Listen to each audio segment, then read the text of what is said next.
감사합니다. 오늘도 마찬가지로 많은 분들이 참여를 하시고 싶어 하시지만 어제도 온라인상으로 계속 100명 이상이 저희 실시간 스트리밍을 보고 있는 것 같습니다.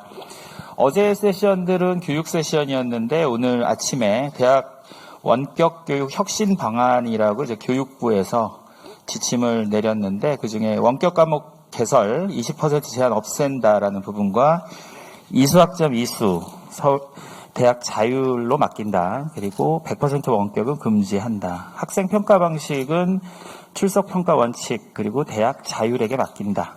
그리고 마지막으로 온라인 석사 마이크로 디그리에 해당하는 것을 고민하겠다. 어제 저희가 하루 종일 논의했던 내용들이 이슈로 대학 혁신 방안으로 나타나고 있습니다. 연이어서 오늘은 어제의 그 분위기 그리고 교육과 오늘 이어갈 한국형 뉴딜에 대해서 이 지역에 계시고 어떻게 보면 과학기술계를 대한민국의 최고로 이끌어갈 수 있는 지역 대학 총장님들이 나오셨습니다. 한 분 한 분 소개를 드리는 시간을 갖도록 하겠습니다.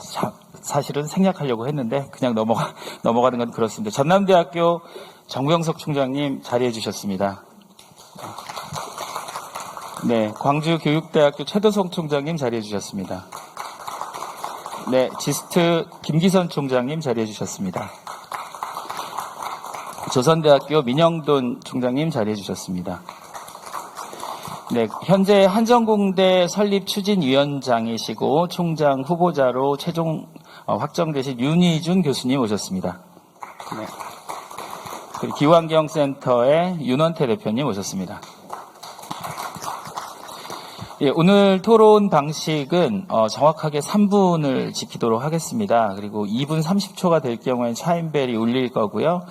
그리고 대부분의 30초 남는 동안 정리를 해달라는 부탁을 드릴 겁니다. 그리고 실시간 스트리밍으로 보고 있는 온라인 이 시청자들을 대비하기 위해서 저희가 바깥에서는 실시간 스트리밍으로 올라오고 있는 질문을 컬렉션을 하고 있습니다. 그중에 가장 많이 나오는 질문 한 3가지 정도는 이 토론 말미에 질문을 좀 같이 공유하도록 하겠습니다. 바로 특별 세션 포스트 코로나 시대 총장에게 묻다라는 특별 세션을 시작하도록 하겠습니다. 많이들 궁금해 하셨고 많이들 관심을 가져주셨던 한전공대 일들이 서서히 자리를 잡아가고 있습니다. 그러면서 오늘 반가운 손님이 오셨습니다. 이번에 한전공대 최종 총장 예정자로 한전공대 설립 추진위원장으로 활동을 시작하신 윤희준 교수님 오셨습니다. 한전공대를 간단히 좀 소개를 해주시고 총장님이 되신 후에 학교에 대한 비전 있다면은 이 자리에서 좀 공유를 해주셨으면 좋겠습니다. 지금부터 3분 드리겠습니다. 네, 안녕하십니까. 윤희준입니다. 2022년 3월 개교를 목표로 하는 한전공대를 설립 추진을 위해서 추진위원장으로 선임된 윤희준입니다. 이렇게 귀중한 자리에 불러주신 거 너무 감사드리고요. 간략히만 말씀드리면 한전공대는 에너지 분야만 특화로 돼 있는 대학입니다. 단일 학부, 에너지공학부 단일 학부고 교수 요원 100명, 그다음에 직원 100명, 그리고 대학원생 600명, 학부생 400명, 그리고 정원 외로 외국인 학생 300명, 그다음에 교원의 한 15% 정도는 외국인 교원으로 뽑을 생각이고요. 5개 핵심 분야를 연구할 겁니다. 에너지 AI, 그다음에 에너지 신소재, 그다음에 차세대 전력 그리드, 그다음에 환경 기후 문제, 그다음에 등등 해서 에너지 분야만 특화한 연구를 중점으로 하고 그 지역의 산업 발전을 이끌 그런 준비를 하고 있습니다. 앞으로 많은 성원 부탁드리겠습니다. 감사합니다. 네, 감사합니다. 네, 이 지역의 또 하나의 한 축으로 크게 기대가 많은 대학이 되었으면 좋겠습니다. 어제부터 오늘까지 계속 포스트 코로나 시대에 대해서 이야기를 나누고 있습니다. 먼저 포스트 코로나 전반에 대한 이야기를 먼저 살펴보겠습니다. 기후변화 관련된 내용들이 요즘 많이 나오고 있고요. 최근에 코로나 관련 몇몇 전문가 포럼에서 코로나19 전과 후에 미세먼지 농도를 비교하면 코로나가 바꿔놓은 세상을 이해할 수 있을 것이다. 이렇게 이야기를 합니다. 깨끗해졌죠. 올해는 황사도 없었습니다. 코로나19와 미세먼지 발생에 상관관계가 있는지 전문가이신 우리 윤원태 대표님께 질문을 드리겠습니다. 네, 감사합니다. 먼저 코로나19와 미세먼지는 기후변화라는 공통 분모를 가지고 있습니다. 그리고 코로나19나 메르스, 최근에 가서 많이 나타났던 메르스 사태라든지 사스, 지카 바이러스 등의 그 원인은 우리가 생태계의 붕괴에서 그 원인을 찾아볼 수가 있겠습니다. 그리고 1900년대만 하더라도 아시는 것처럼 우리 인간들이 지구를 점유하고 있는, 주거지로 점유하고 있는 퍼센테이지로 보면 약 14%가량이 됐었습니다. 근데 현재는 우리 인간이 차지하고 있는, 주거지구로 차지하고 있는, 지구에서 차지하고 있는 그 주거지구를 보면은 약 77%를 우리가 차지를 하고 있어요. 그래서 그 동식물들의 주거지를 우리가 인간들이 이렇게 서식지를 침범을 한다라고 볼 수가 있겠고, 이로 인해서 그 인간과 동식물들의 접촉이 잦아지고 이로 인해서 코로나19가 발생을 한다라고 볼 수가 있겠습니다. 그리고 그 중간에서 이제 야생 동물들이 바이러스의 매개체로 이렇게 활동을 한다라고 보시면 될 것 같고요. 그 다음에 미세먼지의 메커니즘을 보면은 미세먼지는 크게 이제 PM10이나 PM2.5로 해가지고 미세먼지나 초미세먼지로 우리가 구별을 하고 있고, 초미세먼지가 인간에게 굉장히 많은 해악을 끼치는 건데요. 초미세먼지의 구성 성분을 보게 되면 황산 암모늄이나 질산 암모늄이라는 게 약 70%를 차지를 하고 있습니다. 그리고 이렇게 질소 산화물이라든지 황산 산화물들은 화석 연료를 우리가 태우는 과정에서 나오는 가스들입니다. 이 가스들이 대기 중에서 오존이나 수증기 그리고 암모니아 등과 화학작용을 하면서 미세먼지로 발생이 되는 거죠. 그리고 코로나19로 인해 가지고 일시적으로 공장들이 중단을 한 건 사실입니다. 그렇지만 대기 오염 농도를 살펴보면은 대기 오염 농도는 기상 조건에 굉장히 많은 영향을 받습니다. 예를 들어서 대기가 정체되어 있는 상태라든지 대기가 이렇게 기온의 역전 현상이 나타나든지 이렇게 되면은 대기 정체 현상으로 인해 가지고 배출원에서의 대기 오염 농도가 똑같더라도 우리가 느끼는 것은 대기 오염 농도는 10배 정도 증가를 할 수가 있게 됩니다. 그래서 우리가 성급하게 그러니까 일시적으로 코로나 사태 이후에 일시적으로 많은 공장들이 이렇게 이제 가동을 중단을 한 건 사실이지만은 이로 인해서 네, 알겠습니다. 이로 인해서 대기 청정도가 좋아졌다라고 하는 것 단정하게는 아직 이르다는 말씀을 드리고 싶습니다. 감사합니다. 네, 감사합니다. 그러니까 코로나와 미세먼지의 상관관계는 없다. 하지만 코로나 때문에 미세먼지가 줄어들었다. 이거는 맞는 이야기죠. 네. 가볍게 기후변화 그리고 코로나에 대해서 잠깐 살펴봤습니다. 포스트 코로나 시대에는 인류가 살던 예전의 방식대로 돌아갈 수 없을 것이다. 그리고 인류는 새로운 역사를 맞이한다라고 합니다. 그런데 지성의 상징인 대학, 상아탑의 총장님께서 생각하시는 대학은 어떻게 돼야 될지 정병석 총장님께 질문을 드리겠습니다. 예, 대학은 기본적으로 내일을 살아갈 인재들이 자라나는 곳입니다.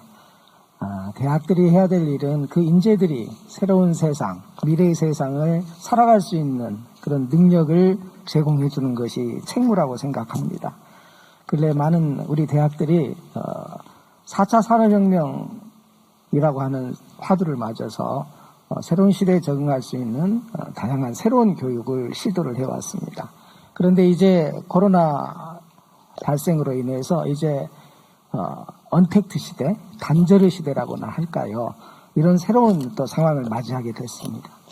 이런 상황에서 우리 인재들이 어떻게 자라나야 되는지, 어떻게 길러내야 하는지 이게 우리 대학이 안고 있는 화두고요. 그래서 기본적으로 어떠한 상황에서도 유연하게 대응할 수 있는 그런 사람들이 바람직합니다. 우리 융복합 인재라고 하죠. 인간과 사회에 대한 풍부한 교양을 갖고 자신만의 확실한 전공과 다양한 사회 영역에 접근할 수 있는 역량, 커뮤니케이션 역량 이런 것들을 갖고 있는 인재들을 길러냅니다. 어제 우리 김양현 교수님께서 지덕체 통합 교육이 필요하다 시사하는 바가 매우 크다고 생각합니다. 또 하나 이러한 인재들에게 기회를 주기 위해서 대학들이 이러한 언택트 시대의 새로운 기회를 활용할 수 있는 노력을 기울여야 되지 않는가 싶습니다. 원래 사람 인자는 사람이 서로 기대는 모습을 형상화한 글자라고 합니다. 대면이라고 하는 것이 우리 본질일지도 모르겠습니다. 그런데 이제 그 대면이 원격으로 이루어지는 거 아니겠습니까? 원격으로 이루어진다는 뜻이 숨어있는 그 함의는 이제 수도권과 지방의 격차도 줄고 곧 지역이 곧 세계로 연결된다는 의미일 수도 있다고 생각합니다. 그래서 우리 학생들이 이러한 원격 대면의 시대, 언택트 시대에 많은 도구들을 쉽게 활용할 수 있도록 지원하고 또 이제 새로운 언택트 플랫폼이 많이 만들어질 거라고 생각합니다. 그래서 대학이 그러한 기회를 우리 자라나는 학생들에게 많이 접속할 수 있도록 지원해주고 교육해주고 하는 쪽이 대학이 취할 전략적인 방향 중에 하나가 아닌가 이렇게 생각합니다. 네, 마무리해 주셔도 됩니다. 네. 예, 한마디로 대학은 새로운 시대를 살아갈 융복합적인 전인적인 그런 교육이 필요합니다. 그래서 인문학적인 상상력, 이공학적인 창의력 두루 갖춘 인재들에게 새로운 시대를 살아갈 수 있는 언택트 플랫폼 교육을 많이 제공하고 기회를 제공해야 되지 않을까 싶습니다. 네, 감사합니다. 언택트 플랫폼을 이야기하셨고 또 교육부의 오늘 아침에 혁신 방안 중에 원격 과목 그리고 학생 평가 방식, 온라인 석사 학위 등등에 해당하는 상상하기 힘들었던 일들이 바로바로 빠른 시간 내로 이루어지고 있습니다. 이렇게 온라인으로 대체되는 대학 교육에 대해서는 또 일각에서는 대학 무용론도 나오고 있습니다. 조심스럽게 대두는 되고 있는데 대학 교육이 이 시대에 어떻게 준비해야 될 것들이 있었는지를 방금 말씀해 주셨고 한편으로는 실업이 그리고 취업이 안 되는 일들이 보편화될 것으로 생각을 합니다. 내년부터 조선대학 학생들의 취업은 어떻게 준비하고 계시는지 우리 민영동 총장님께 여쭙겠습니다. 자장님께서 지금 대학 무용론을 말씀하셨는데 좀 순한 표현이고요.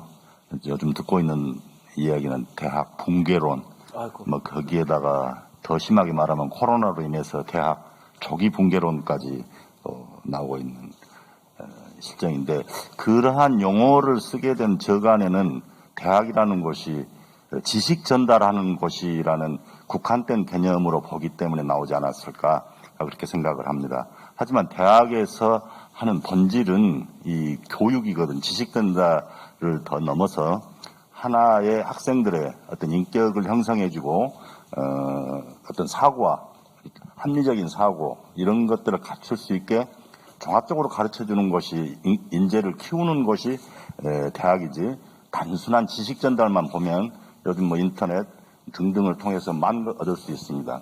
그렇다면 어떤 기관에서 인재를 쓰려고 할 때 대학 졸업자를 선호하는 이유는 어디가 있겠는가 하는 점을 우리가 대학에 근무하는 사람들이 충분히 좀 느껴야 된다고 봅니다.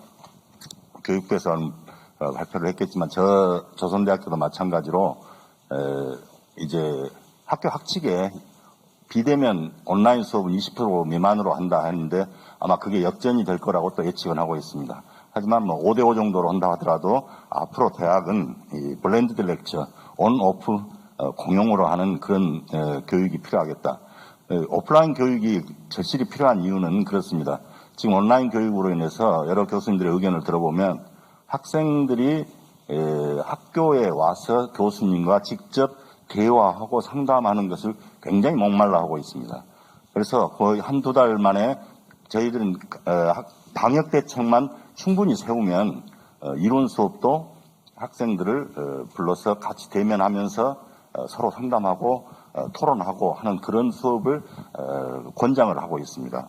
그래서 우리가 교육의 전달 방식을 획기적으로 좀 바꿔야 되는 그런 시기가 바로 이 코로나가 전폭적인 계기가 된 것 같습니다. 그래서 대학의 역할이 이 삶과 연계된 어떤 인성을 향상시키고 그런 내용으로 재구성하고 하는 또 학생의 성장 또 진로 이런 것을 상담하는 그런 역할까지 적극적으로 수행해야 된다고 생각을 합니다.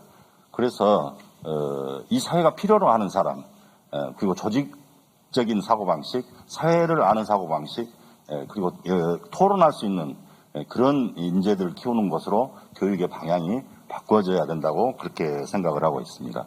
그래서 이제 취업의 방향도 이 지방정부와 중앙정부의 산업발전의 방향에 맞게 우리 교육이 온라인 교육, 오프라인 교육이 그런 쪽으로 방향을 맞춰줘야 된다 이렇게 생각을 하고 있습니다.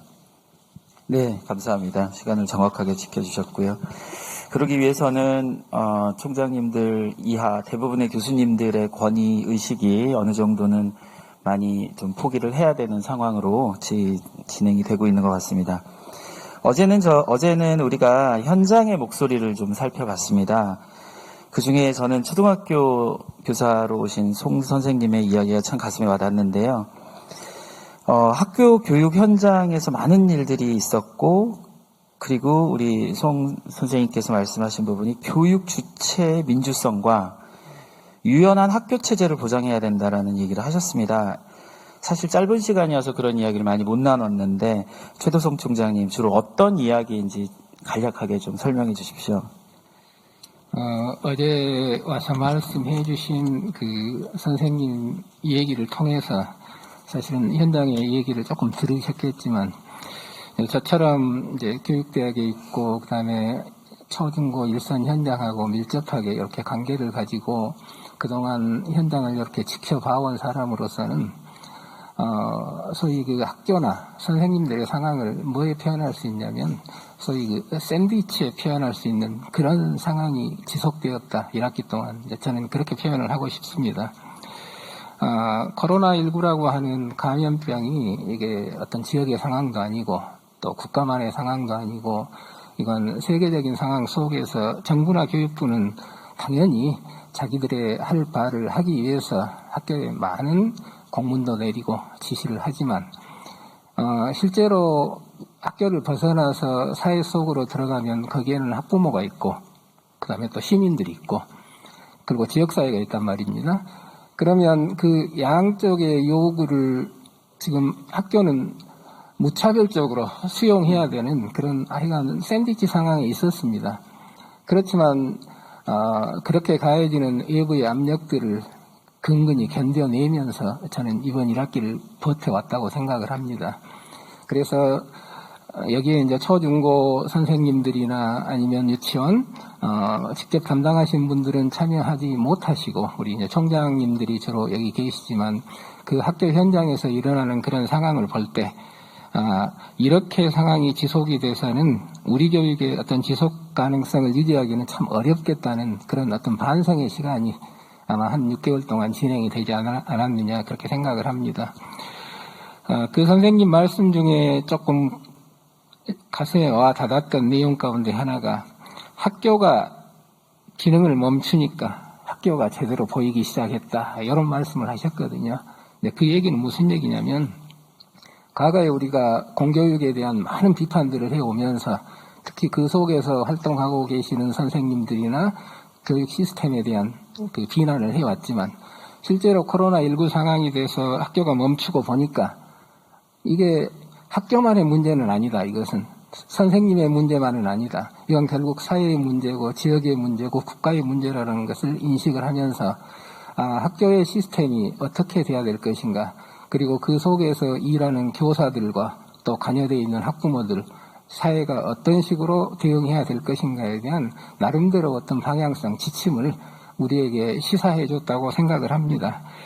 그래서 어차피 코로나19는 과거의 교육 현장 모습으로 돌아가기에도 어려운 상황이 현재는 되어 있고 누구나 예상하시다시피 새로운 학기 역시 이런 상황 속에서 아마 비대면 교육이라고 하는 것들이 현실적으로 계속 진행되어야 되지 않겠냐는 그런 고민들을 하게 될 텐데 사실 어제 제가 광주 전남에 있는 그 교육계 관계자들에게 초청을 했을 때 광주 전남의 교육장 교육감님들 모두 다 오시고 싶어 했어요.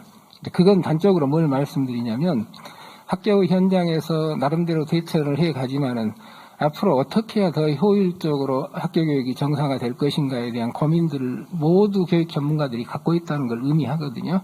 그래서 이제 저는 이번 포럼이 그런 부분에 주는 어떤 의미, 시사점을 중요하게 생각을 하고 있고 앞으로 학교, 교사 그리고 국가 지방자치단체가 적절하게 역할 분담을 해가면서 이 방향을 또 자리를 잡아가야 되지 않느냐 이제 그런 말씀을 드리고 싶습니다. 네, 감사합니다. 우리가 덕분에 챌린지라는 것들을 많이 해왔습니다. 그리고 간호사님들 현장에 계셨던 보건 의료에 계신 분들에게 감사하다라고 했는데 어제 현장의 목소리를 듣다 보니 우리 초등학교 선생님들 그리고 중고등학교 선생님들에 대한 덕분에 챌린지도 한 번쯤은 시도를 해봐도 될 것 같습니다.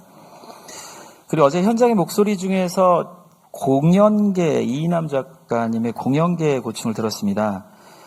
진짜 공연계 관련 종사자들은 실직, 공연 문화 취소, 행사 취소, 현장의 어려움을 어제 말씀하신 대로 감접적으로나마 체감을 할 수 있었는데 이런 면에서 기술적으로 이렇게 어려운 세상을 좀 기여를 할 수 있는지, 공연 예술 분야에 인공지능을 연계할 수 있는지 등에 대해서 김기선 총장님께 여쭙겠습니다. 어떤 기술적 방법이 있다면 제안을 해주시면 좋겠습니다.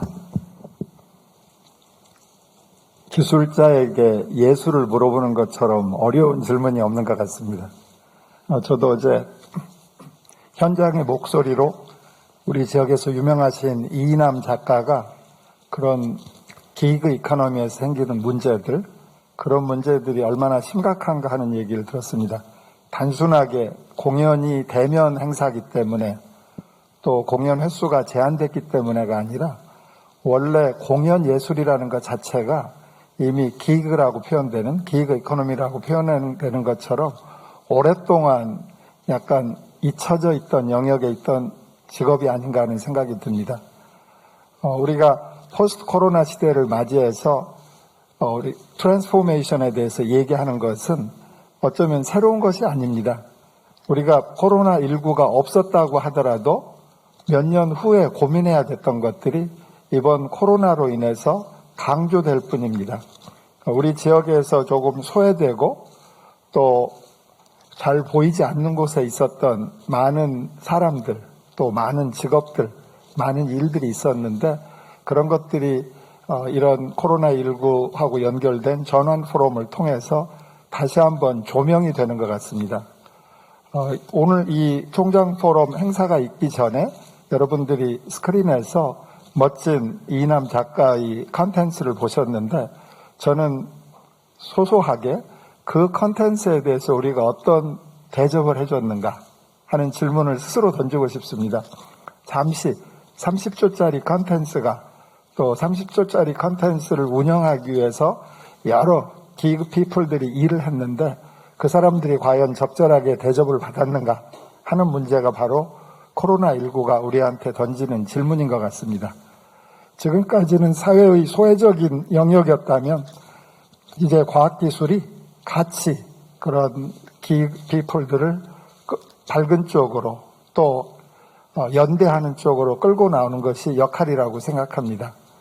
AI라는 것은 단순하게 로봇이라든가 사람을 모방하는 어떤 기계를 만드는 게 아니라 사람을 이해하는 또 사람이 가지고 있는 지능을 확장하는 거라고 합니다. 어제 기조연설에서 잠깐 나왔던 내용 중에 AI가 Artificial Intelligence가 아니라 Amplified Intelligence라. 그래서 사람이 가지고 있는 지금까지 조금 무심했던 부분들을 다시 한번 강조하는 뜻이라는 말씀을 하신 분이 있었습니다. 거기에 더불어 또 어떤 분들은 AI라는 것은 내면 성찰이라는 뜻으로 또 해석을 하기도 합니다. 그래서 지금까지 AI가 단순하게 사람을 도와주는 로봇 같은 기계로서의 기능이 아니라 사람을 능가할 수 있을지도 모르지만 사람과 함께하면서 사람을 안으로 들여다볼 수 있는 그런 도구로서 우리가 만들고 또 사용해야 된다고 생각합니다. 아마도 그런 이상적인 AI, 이상적인 내면 성찰 장치가 만들어진다면 어쩌면 우리가 싱귤러리티 포인트에서 걱정해야 되는 인간의 로봇에 의한 위협이라든가도 걱정할 필요가 있고 현실적으로는 그런 기계 이코노미에 종사하고 있는 공연 예술가들과 우리가 어떻게 같은 선상에서 같이 연대할 수 있을 것인가 하는 고민을 하게 될 것 같습니다. 참고로 광주에서 벌어지고 있는 AI 클러스터 사업 안에는 여러 가지 일들이 있는데 그 중에 하나는 소소하게 예를 들자면 지역에 있는 또 국가에 흩어져 있는 여러 가지 사인판들, 자동차 사인판들을 다 정리를 하고 그 사인판들에 대한 누가 만들었는가 또 어떻게 사용되고 있는가 하는 데이터 애노테이션을 하는 그런 큰 데이터 수집 사업 같은 게 벌어지고 있습니다. 우리가 무심코 사용하는 정보가 또 무심코 사용하는 데이터가 누군가에 의해서 만들어졌다면 그것을 정확하게 기억하고 또 그 사용하는 것에 따른 크레딧을 정확하게 공유하는 것, 그런 것들이 아마 우리가 얘기하는 포스트 코로나 시대의 가치가 아닐까 하는 생각이 듭니다. 어제 이인남 작가가 말씀하신 내용들은 조금 그 사이에 무심하게 받아들여진 부분이 있지만 광주에서 벌어지고 있는 AI 클러스터 사업을 통해서 저희가 조금 더 배려를 하도록 조금 더 연대해서 고민을 하도록 노력하도록 하겠습니다. 네, 조금이나마 힐링이 되셨으면 좋겠습니다. 공연계에 있는 분들에게 희망의 메시지를 주셨습니다. 또 한 분야 중에 하나는 보건의료계 쪽입니다. 그런데 저희 현재 총장님들 중에 의사 선생님이 한 분 계십니다. 어제 그 현장의 목소리를 들으시고 현재 변종 코로나 자체가 사스와 메르스와는 다르게 전파 능력이 커지고 더 치명적인 임상 증상을 유발하는 쪽으로 변이가 발생한다고 하는데 우리 민영동 총장님 피해가 어느 정도로 확대될 거라고 생각을 하시고 그리고 우리 K 방역이 어떤 면에서 의미가 있었는지 그리고 우리 의료계 특히 이제 광주 전남 지역에 있는 의료계에 하시고 싶은 말씀 있으시면 부탁드립니다. 덕분에 챌린지를 많이 이야기합니다. 의료진 수고 많았다. 근데 이제 저야 이직을 맡고 있는 동안에 이제 의료계 지금 현장에는 근무를 하지 않습니다만은 많은 노력들을 하고 있었습니다. 특히 대구 상황 같은 경우에는 전국에서 자원봉사 의료인 정치인까지 동원되는 그런 상황이 있었다는데 그 자체가 결국은 지역 공공의료의 현실이 너무 열악하다는 것을 증명하는 그런 현상이라고 봅니다. 특히 이제 전염병 같은 갑작스런 이런 큰 재난은 일종의 재난이거든요.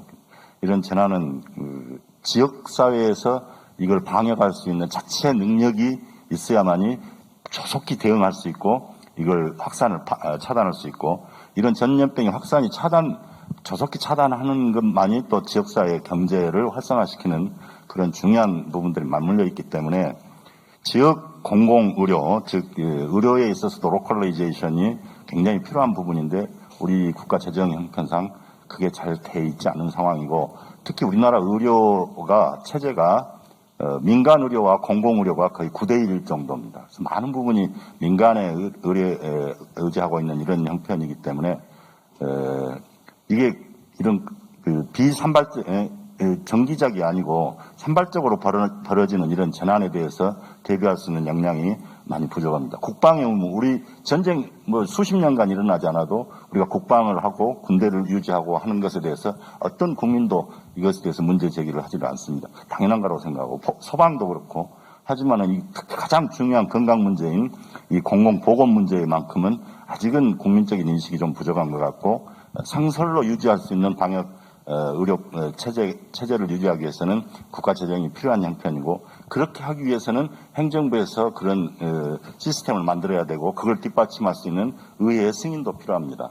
그렇다면 이제 인식 자체가 보건 의료는 그 민간이 맡아서 하는 그냥 개인이 해결해야 되는 그런 문제가 아니고 이런 전염병과 같은 국가적 재난은 전쟁에 못지않게 국가가 사회가 책임져줘야 되는 그런 분야라고 생각을 하고 있습니다. 그래서 공공의 안전을 지키는 분야에 대해서 우리 전체 국민들이나 정치인들이나 행정가들이 인식이 좀 더 바뀌고 전향적으로 바뀌어야 된다고 그렇게 생각을 하고 있습니다. 현재 지금 코로나 대책으로 인해서 24시간 방역을 하고 있고 그에 대해서 대비를 하고 있는 여러 가지 의료계에서 어려운 난점들이 많이 있습니다만은 지금 이런 상황을 모든 국민들이나 또 언론이나 행정부에서 인식을 하고 같이 힘을 합해 지금까지는 잘 유지하고 있습니다만은 이걸 지속적으로 지켜나갈 수 있는 그런 의료 시스템이 절실히 필요한 시점이라고 생각을 합니다. 네, 감사합니다.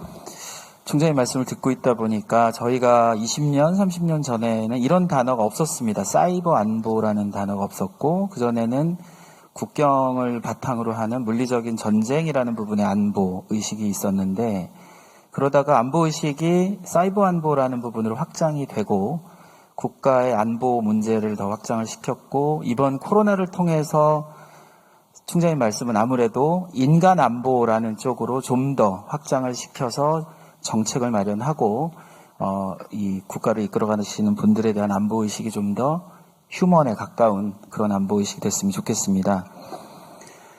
전반적인 어제의 이야기들을 한번 쭉 살폈고요. 그리고 이제부터는 총장님들의 전공 분야이신 교육에 대해서 한번 질문을 드리도록 하겠습니다. 이번 코로나19를 경험으로 교육의 형태도 많이 바뀐다고 오늘 또 그 교육부에서 혁신 방안을 내놨고요.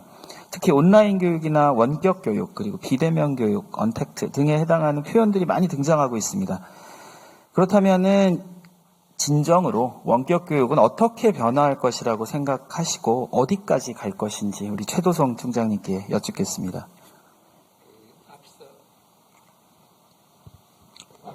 네, 나옵니다. 앞서 우리 민영돈 총장님께서 그 방역에 관한 말씀을 잠깐 하셨는데 사실은 아까 제가 말씀드리려다가 시간이 부족해서 말씀을 못 드렸는데 소위 등교 방역이라고 하는 게 요새 이제 그 새로운 용어가 됐고요. 그 등교 방역에 대한 책임을 현재는 전부 교사한테 부여하고 있는 방식으로 진행을 하고 있습니다. 그래서 이 부분은 교육청이나 지방자치단체가 사실은 책임을 져줘야 할 부분이라는 것을 우리 민 총장님 말씀에다 잠깐 보태고 싶습니다. 그리고 이제 교육과 관련해서 앞으로 원격 교육이 어떻게 변화할 것이냐에 관한 질문을 하셨는데, 실은 이번 1학기 동안 이제 저 같은 경우는 직접 그 초등학교를 이렇게 직접 방문을 하면서 원격 교육이 어떤 상황으로 진행이 되고 있는지를 점검을 했고, 그리고 이제 대학 자체적으로도 우리 대학의 원격 교육은 어떤 형식으로 이루어지고 있는가에 대한 검토를 했는데, 사실은 내용적인 부분이나 방법적인 면에서 상당히 미흡한 부분이 사실은 많이 발견이 됐습니다.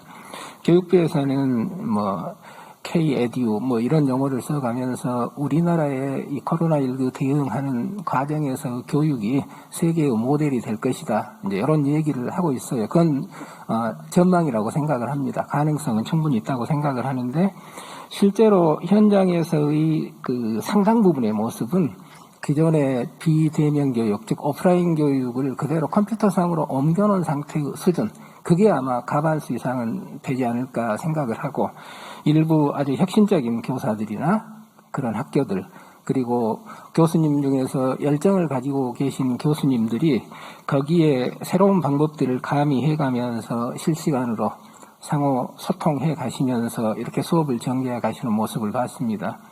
그래서 사실은 음과 양이 있는데 그 긍정적인 부분들을 어떻게든지 살려나가야 된다는 점에서 저는 가능성이 있다고 판단을 하고요. 그 가능성을 구현해 가기 위한 어떤 미래 교육의 어떤 방향에 있어서 어떤 디지털 교육을 할 수 있는 환경을 좀 더 빠른 시기에 구축을 해줘야 되겠다. 그래서 이제 저희 대학 같은 경우도 1학기의 경험을 바탕으로 해서 2학기 준비를 하는 과정에서 어차피 비대면 교육은 지속될 수밖에 없다는 전제하에서 여름방학 동안에 그걸 어떻게 보충해낼 것인가에 대한 고민을 1차적으로 하고 있는 상황입니다. 그리고 어제도 계속 이해가 됐지만은 취약계층을 위한 이 교육 안전망 강화를 어떻게 해낼 것인가 역시 그 속에서 반드시 다뤄져야 될 중요한 고민이라고 생각을 합니다. 어제 그 교수님 발표 중에 브랜디드 러닝이나 플립 러닝에 관한 얘기들이 있었습니다. 이미 3, 4년 전부터 학교 현장에서는 실험을 해왔고요.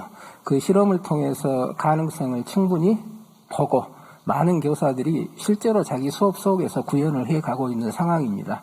그래서 소위 그 거꾸로 수업이나 이런 것들 들어보셨겠지만 이제 플립 러닝의 하나의 모습이라고 생각하시면 되는데 거기에 대해서 동의가 교육 현장에서 어느 정도 이루어졌기 때문에 아마 우리의 원격 교육의 미래의 방향은 비대면과 대면이 적절하게 조화가 되면서 내용적으로 그리고 방법적으로 어떻게 그 역량을 기르는 쪽으로 전개해 나갈 것인가에 대한 아마 합의들이 아마 조만간에 진행이 되지 않을까 그렇게 생각을 하고 그걸 위한 기반 조성은 물리적 환경에 대한 기반 조성 플러스 정서적인 기반을 어떻게 조성해 갈 것인가 아마 그 부분이 합치가 잘 이루어진다면 아마 우리의 원격 교육의 모습은 아마 몇 년 내에 정착이 될 뿐더러 크게 진보하지 않을까 그런 생각을 갖고 있습니다.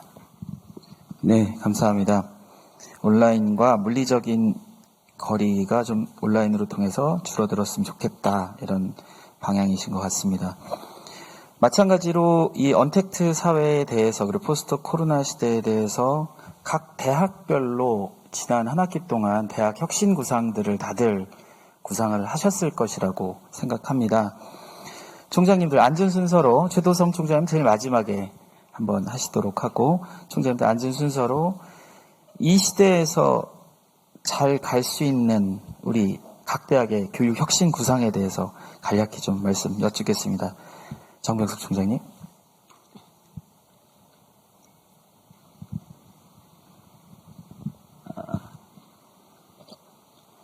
포스트 코로나 시대 4차 산업혁명 시대 두 개의 태풍 속에서 대학들이 앞길을 모색을 하고 있습니다. 기본적으로 교육 혁신이 필요합니다. 무엇을 가르칠 것인가? 어떻게 가르칠 것인가? 어디에서 가르칠 것인가? 아마 그런 게 새로운 요소가 될 텐데요. 먼저 교육의 내용, 콘텐츠를 어떻게 구성할 것인가가 첫 번째가 될 것 같습니다. 우선 방법론적으로는 공동으로 콘텐츠를 우수성을 확보하는 노력이 필요하다는 생각이 듭니다. 어제 발표도 있었습니다마는 대학 간의 협력, 국제적인 협력까지도 모색이 되고 있습니다. 서로 교류 협약을 맺고 있는 대학 간의 공동의 교육 과정을 개발해서 학생들이 공동으로 수강하도록 하자. 그리고 광주 전남 지역에서도 대학 간에 다양한 역할이 있고 그래서 교육의 내용에 있어서도 서로 분담할 영역이 있다고 생각합니다. 예컨대 기초학문이라든가 교양교육 이런 콘텐츠는 거점 대학이 수행하고 세부적인 교과 내용에 대해서는 각 대학의 특성에 맞는 콘텐츠를 구성할 수 있으리라 생각합니다. 그리고 그렇게 만들어진 콘텐츠는 지역적인 색채를 띠고 있는 게 바람직하다고 생각합니다. 대학과 지역이 함께 호흡하기 위해서는 교육의 내용에 지역의 특성, 지역의 고유한 면이 반영되어 있어야 되고 그것이 진정한 세계적인 경쟁력을 갖출 탄탄한 기반이 될 수 있지 않을까 생각합니다. 교육 방법에 대해서는 어제부터 시작해서 오늘 이야기에서도 여러 방법이 나오죠. 온라인 교육과 오프라인 교육을 서로 혼합하는 블렌디드 러닝이라든가 또는 온라인 교육 시에 불가피하게 교육이 바뀔 수밖에 없죠. 학생들이 먼저 공부하고 그 다음에 토론하는 방식, 플립드 러닝이라든가 이런 새로운 교육 방법을 교수님들이 빨리 친숙하게 돼서 실제 강의에 활용하는 것 이게 우리가 해야 될 일이라고 생각하고, 교육 환경과 관련해서는 그러한 선진적인 방법을 활용할 수 있는 그리고 집중해서 공부할 수 있는 그런 강의실 환경을 만들어주는 게 필요하다고 생각합니다. 사실 전남대학교는 디지털 도서관 개관을 얼마 앞두고 있습니다. 요즘 디지털 도서관 같으면 컴퓨터가 많이 있어야 될 것처럼 생각하지만 컴퓨터가 별로 없어요. 개개인이 다 모바일을 가지고 다녀요. 그래서 우리에게 필요한 것은 그런 학생들이 자신이 갖고 있는 여러 도구들을 빅데이터 세계에 어떻게 쉽게 접속하도록 도와줄 것인가. 이런 쪽이 각 대학들이, 우리 대학들이, 전남대가 가장 신경을 쓰고 노력을 하고 있는 부분이다. 이렇게 말씀드려야 될까요? 예, 감사합니다. 크게 컨텐츠, 방법, 그리고 교육 환경 세 가지 정도로 먼저 테이프를 끊어주셨기 때문에 앞으로 그 방향으로 계속 이야기가 될 것 같습니다. 김기선 총장님, 지스트는 제가 있는 곳이긴 하지만 구사항이 있으시다면 말씀해 주시죠. 모든 총장들이 임기가 있습니다. 저도 이제 막 1년이 지나가고 있는 중에 있는데, 제가 총장이 됐을 때 몇 가지 하고 싶은 일들이 있었습니다. 그 중에 1번이 뭔가 교육을 잘하고 싶다라는 추상적인 생각이 들었습니다. 그래서 제가 당연히 전자공학도이기 때문에 교육학, 교육심리학에 대해서는 전혀 문외한이라 몇 분들의 추천을 받아서 책을 읽기 시작했습니다. 그래서 우리와 같은 과학기술대학에서 과학기술 이공계 대학 교육에는 창의성이라는 단어가 키워드로 항상 나오는데, 창의적인 교육을 하기 위해서 뭐가 필요한가라는 쪽으로 초점이 맞춰지게 되고, 현재 하버드 대학에서 교육심리학을 가르치고 있는 하워드 가드너라는 교수님까지 이르게 됐습니다. 그래서 그분이 쓴 창조하는 마음, 미래의 마음, 주로 그분은 마음이라는 말로 교육 심리를 설명하시는데, 그래서 많이 알고 똑똑해지고 이런 지능을 개발시키는 쪽보다는 좀 더 폭넓은 교육을 시켜야지 되는 것이다라는 그런 글들을 여러 권의 책을 통해서 보게 되었습니다. 특히나 제가 감동적으로 봤던 부분은 미래를 살아가는 마음을 어떻게 교육시키는가 했을 때 그 대상이 과학기술적인 요소가 당연히 먼저 있어야 되지만 다른 사람을 존중하는 마음을 가르쳐야 된다. 또 자기 자신에 대해서 항상 인격적으로 완전할 수 있도록 노력하는 윤리적인 마음을 가르쳐야 된다라는 그 5가지 마음에 대한 책을 읽었습니다.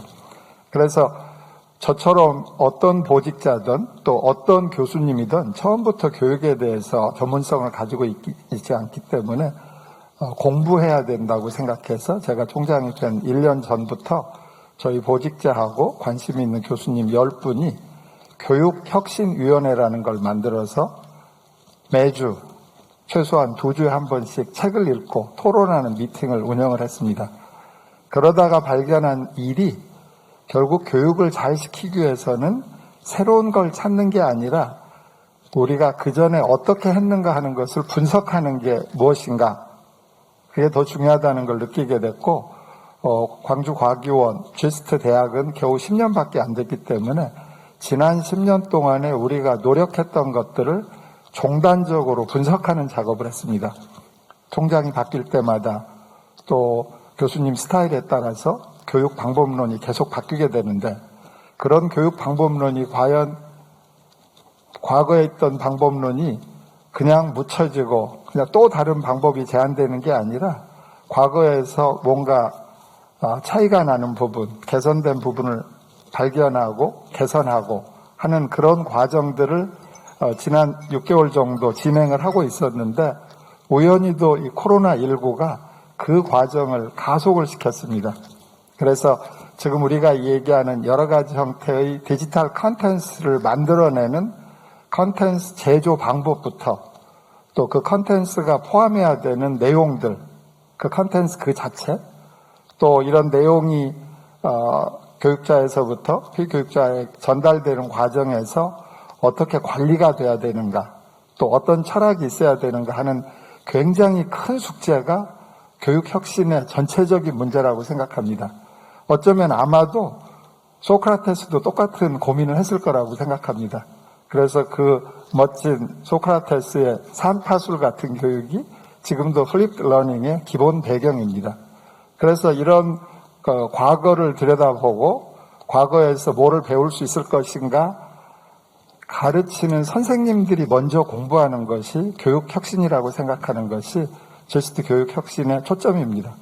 그래서 제스트에서는 이제 제가 1년 동안 저희 동료 교수님들하고 고민한 결과로 교육혁신센터를 부총장 산하 직제에 본격적으로 만들 생각입니다.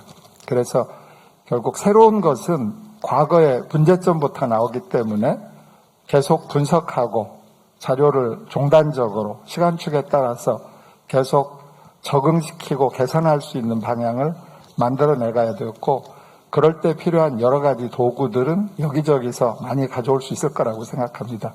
그래서 가르치는 사람들의 생각의 전환, 그게 어쩌면 교육 혁신의 시작이고, 앞서가는 사람이 바뀌면 등을 보고 학생들이 따라온다라는 옛날 어른들이 하신 말씀이 하나도 틀린 게 없구나 하는 그런 생각을 다시 한번 해보게 됐습니다. 아직도 큰 숙제이고, 아마 오늘 총장님들도 많은 좋은 말씀 해주시는데 그런 디테일을 구현하는 데 있어서 저도 도움이 많이 받을 것 같고, 또 이런 기회를 통해서 또 이런 교육 방법에 대한 논의가 이렇게 총장님들 또 관련 관계된 분들 또 이렇게 온라인 스트림을 통해서 피드백을 주시는 분들과 함께 조금씩 적응하고 개선될 수 있는 기회가 되기를 바라겠습니다. 네, 감사합니다. 교육혁신센터를 교수 중심 그리고 가르치는 선생님 중심으로 큰 대전환이 필요하다라고 말씀을 하셨고, 선생님들이 이제는, 교수님들이 이제는 앞서서 공부하는 그런 철학을 가지고 이 난국을 헤쳐나가야 된다 말씀을 해주셨습니다.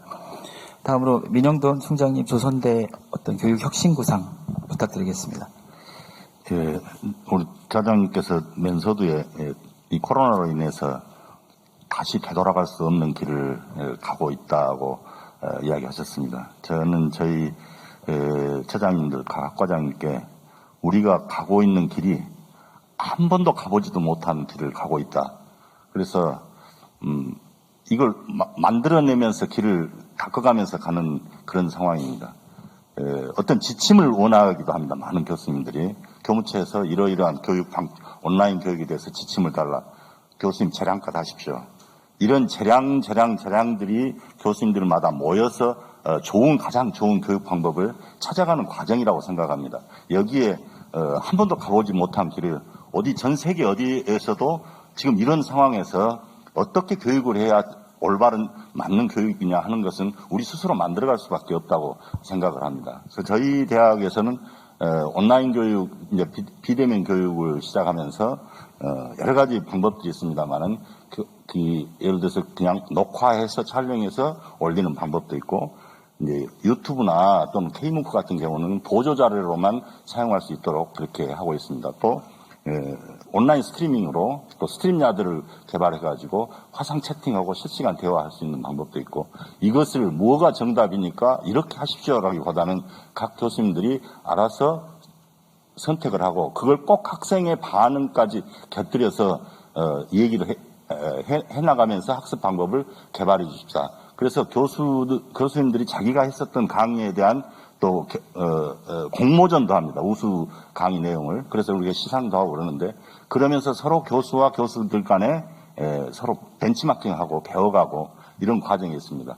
저희가 개설된 강좌가 예를 들어서 대학원까지 해서 4,300개 정도 되는데요. 이제 이게 1년, 2년 이런 교육의 혼란을 겪어가면서 각 대학들이 이제 많은 교육 방법과 성과에 대한 이제 빅데이터가 형성이 되고, 이런 게 이 시대에 맞는 배우고자 하는 학생들이 원하는 교육 방법이겠구나 하는 것을 찾아가는 그런 과정이라고 생각을 합니다. 그래서 가장 중요한 것은 배우고자 하는 학생들의 반응이거든요. 그래서 학생들이 선호하는, 학생회하고 수시로 소통을 합니다. 그래서 학생들의 의견들을 받고 그 의견을 교무처에 전달하는 게 또 우리 학생처의 역할로 하고 있습니다. 조직 자체도 교무처하고 떨어져서 교육혁신원을 만들어가지고 교육혁신원에서 계속 성과 관리하고 하고 있습니다. 시험도 그렇습니다. 비대면 수업 시험을 보는 게 맞느냐, 대면 시험을 보는 게 맞느냐. 그건 가르치신 교수님들이 학생과 상의를 해서 방향을 잡고 실시를 해보고 그 성과나 결과에 대해서 이제 한 학기가 끝나면 또 모여서 어떤 방식이 학생들에게 가장 좋은 교육 방법일 것인가 이걸 찾아가는 과정이고 이게 그 대학 내에서 그런 과정을 이루면 또 대학들끼리 모여서 또 우리 각 대학들의 그런 빅데이터들을 서로 교류를 하고 해가다 보면 우리 이 지역에서 필요한 인재에 맞는 그런 교육 방법들을 찾아가게 되지 않을까 이렇게 생각을 하고 그런 목표로 진행을 하고 있습니다. 예, 마무리해 주시면 되겠습니다. 예. 그리고 거기에 이제 조금 소외된 장애인들이란 장애 학생들에 대한 어떤 청각장애, 시각장애 있는 학생들에 대한 또 특별한 교육 프로그램도 만들어서 제공을 하고 있는 게 지금 저희 대학의 교육 방법이고 앞으로 그런 그 방침입니다. 네, 감사합니다. 학생 중심으로 교육 콘텐츠와 환경을 바꿔야 된다는 말씀을 해주신 것 같고 아마도 방금 조선대 민총장님의 말씀은 다른 학교도 벤치마킹을 해도 괜찮은 부분 중에 하나가 선생님들이 한 학기가 끝나고 모여서 다들 이 회의를 통해 가지고 좀 더 나은 교육 환경을 마련하도록 하는 그런 모임들도 중요해 보입니다. 어찌 보면은 우리 윤의준 교수님께서는 이 코로나의 한복판에서 시작을 안 하시고 코로나가 끝날 때쯤 한전공대가 시작이 될 것 같습니다. 그렇기 때문에 더 중요한 비전과 더 중요한 이 설계가 필요한 것 같습니다. 한전공대를 시작을 하신다면 어떤 혁신적 구상이 있는지 한번 공유를 해 주십시오. 한전공대 설립 추진단이 한 2년 동안 가동이 됐었는데요. 그동안에 전 세계 혁신적인 공학 교육에 대한 연구들을 많이 했습니다. 말씀 들으셔도 알겠지만 올린 공대라든지 여러 아주 독특하고 기존에 있는 그 교육 방법에서 탈피된 새로운 방법들을 시도하는 대학들이 많습니다. 캐나다의 워털루 대학 같은 경우에는 한 학기 교육하고 한 학기는 무조건 인턴십 갔다 오고 인턴십 하면서 번 학비를 갖고 그 다음 학기 또 등록을 하고 이런 식으로 완전히 실습 위주의 커리큘럼을 제공하는 대학도 있습니다. 저희 한전공대에서는 교육 목표가 에너지 분야의 핵심적인 연구 역량을 갖고 있는 인재와 사업가적 역량을 갖고 있는 인재를 길러내는 것이 목적입니다. 그래서 저희 커리큘럼은 아마 일반 공과대학과는 좀 달리 철저한 에너지 분야에 대한 전문성을 갖추는 커리큘럼과 사업가적 기질을 배양하는 그런 커리큘럼이 이제 동시에 진행될 것이고요. 적절하게 어떤 프로젝트 베이스 러닝이라고 요새 많이 얘기를 하는데요. 어떤 특정 문제를 하나를 받고 그거를 해결하는 역량을 스스로 터득해 나가는 그런 방법들. 그게 프로젝트 베이스 러닝이라고 하기도 하고 프로블럼 베이스 러닝이라고도 합니다. 그래서 기존에 있는 이론 교육, 실습 교육 이런 식의 방법이 아닌 새로운 교육 방법들을 저희는 적극 동원하려고 합니다. 그리고 저희 캠퍼스는 5G 베이스의 인텔리전트 캠퍼스를 구축을 합니다. 학교 전체가 어떻게 보면 5G 네트워크로 연결되어 있는 곳이고 모든 요소가 다 IoT로 연결이 되어 있고 따라서 학교 전체가 빅데이터를 만들어내는 테스트베드가 될 수가 있습니다. 그래서 학교 전체가 하나의 실습장도 되고 거기서 나온 데이터로 연구도 하고 그걸로 사업도 만들어낼 수 있고 이런 식으로 되는 것을 구축을 목표로 하고 있기 때문에 그 기본 인프라를 배경으로 교육의 방법도 달라질 거라고 생각합니다. 5G 네트워크가 제공됨으로 인해서 시간과 공간을 초월한 이런 이제 교육 방법들이 많이 만들어질 것이고요. 많은 총장님께서 말씀하셨지만 플립 러닝 같은 것도 저희가 적극적으로 도입을 할 예정입니다. 전 세계에 있는 고급 커리큘럼들을 온라인으로 볼 수 있는 시스템도 저희가 구축을 해 적극 활용하고 그 대신 저희가 엔지니어링 문제들을 풀기 위해서는 한전공대 혼자서는 풀 수가 없습니다. 저희는 한전공대라는 새로운 에너지 특화 대학을 설립하고 지역에 있는 여러 대학들과 협업할 수 있도록 그 대형 연구 시설들을 유치를 하려고 합니다. 최근에 방사능 가속기 유치에는 실패했지만 다시 도전을 할 것이고요. 그다음에 이 거대 그 협업을 가능해 할 수 있는 시설들, 소재 분석 센터라든지 글로벌 R&D 센터라든지 이런 대형 실험 시설들을 구축을 해서 많은 분들이 협업을 할 수 있도록 그렇게 학교를 설계해 나갈 것이고요.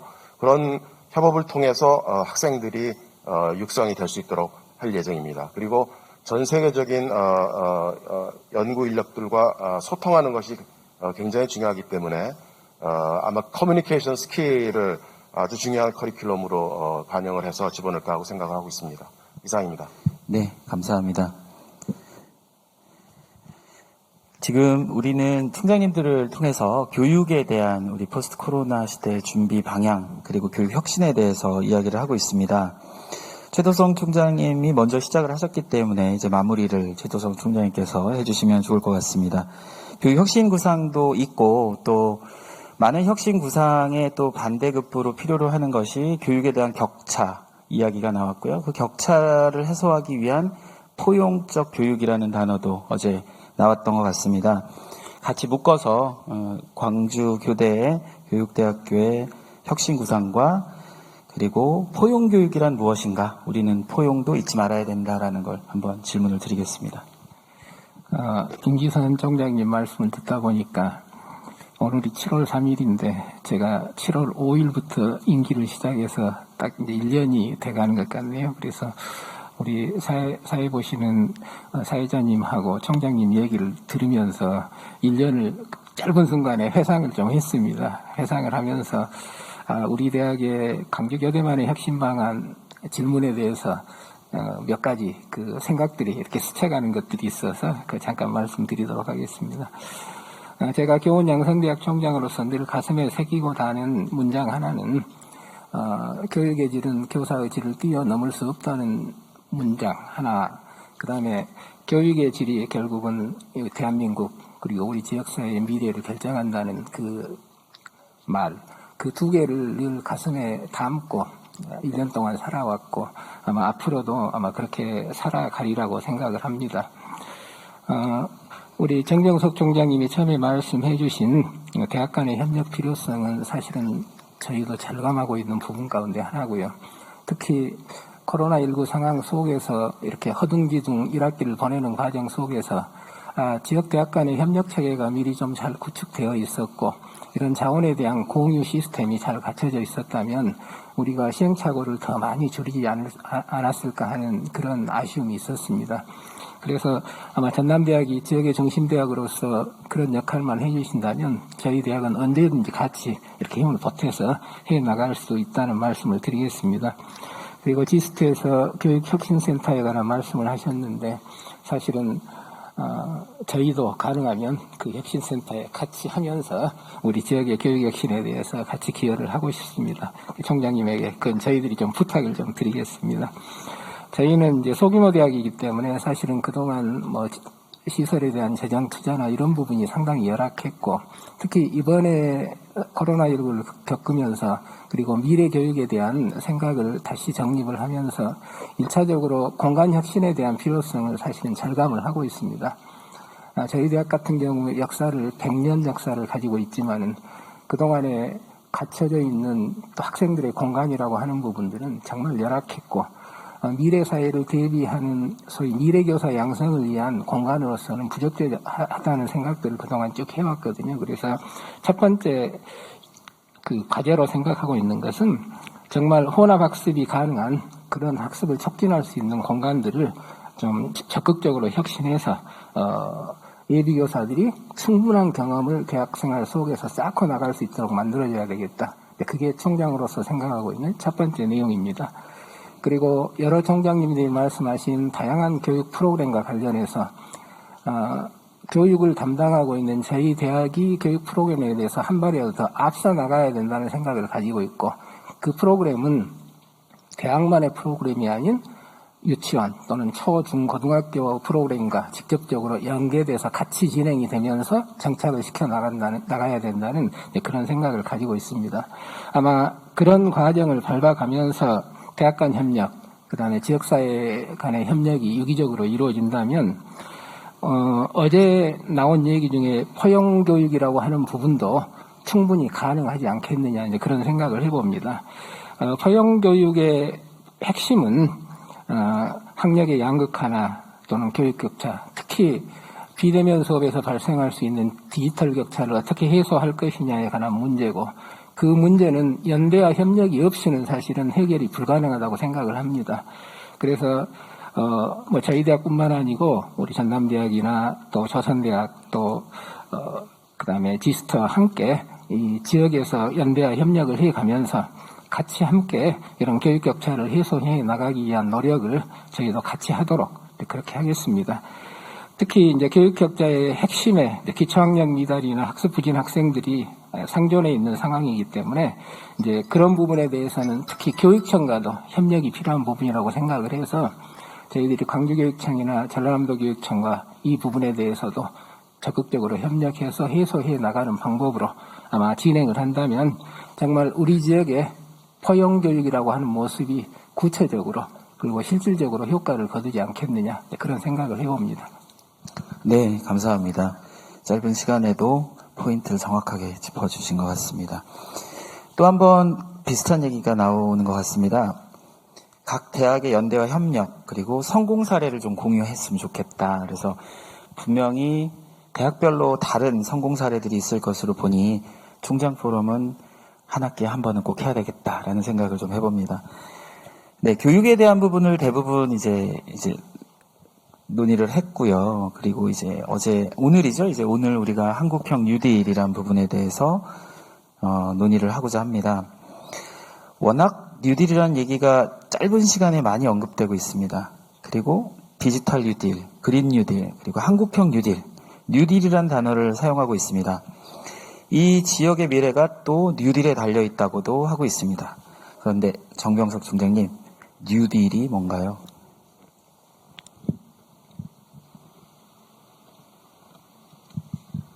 네, 뉴딜이 무엇인가는 청와대 정책기획위원회가 제일 잘 알고 있지 않습니까? 네. 우리 김준하 선생님께서 전문가이실 것 같은데요. 어제 이야기 많이 들었습니다. 지금 코로나로 인한 단절, 언택트, 하늘길, 공공장소 진입 다 막혀 있지 않습니까? 그러다 보니까 경제적으로 대충격을 받고 있는데 어제 말씀해 주신 통계, 미국의 실업자 수가 3,500만 명이다. 그래서 이러한 무너진 실물 경제를 어떻게 회생시킬 거냐, 리커버리. 그리고 절대적 빈곤 상태에 있는 분들을 어떻게 구제할 것인가, 릴리프. 그리고 이제 그동안 허점이 드러나니까 그러한 제도를 개선해 나갈 리폼. 저는 그걸 어제 배웠습니다. 네. 예. 이제 전환의 시기인데, 이제 대한민국은 어느 국가도 가보지 않은 그런 길을 선도해야 될 그런 숙제를 갖고 있습니다. 그것이 한국형 뉴딜로 표현됐다고 생각합니다. 가능하면 4차 산업혁명을 선도할 수 있는 그런 투자, 그리고 지속 가능한 투자가 이루어져야 된다고 생각하고, 그게 디지털 뉴딜, 그린 뉴딜로 나타난 거다 이렇게 믿습니다. 가능한 한 이런 디지털 뉴딜, 그린 뉴딜을 추진함에 있어서 각 지역 사회의 특성이 반영될 수 있고, 지역적으로 그 투자 분야를 좀 선택할 수 있는 폭이 넓어졌으면 하는 생각도 들고요. 이러한 과감한 투자가 각 지역 사회가 균형적으로 성장할 수 있는 그러한 기제가 될 수도 있지 않을까, 그렇게 생각합니다. 네, 감사합니다. 어제 짧은 뉴딜에 대한 이야기와 그리고 또 총장님의 생각, 그리고 이 지역에 대한 걱정을 같이 포함해서 한국형 뉴딜은 지역사회의 목소리를 듣고 지역사회의 특성을 반영하고 선택의 폭을 넓혀줬으면 좋겠다라고 말씀을 하셨습니다. 바로 디지털 뉴딜 부분으로 넘어가도록 하겠습니다.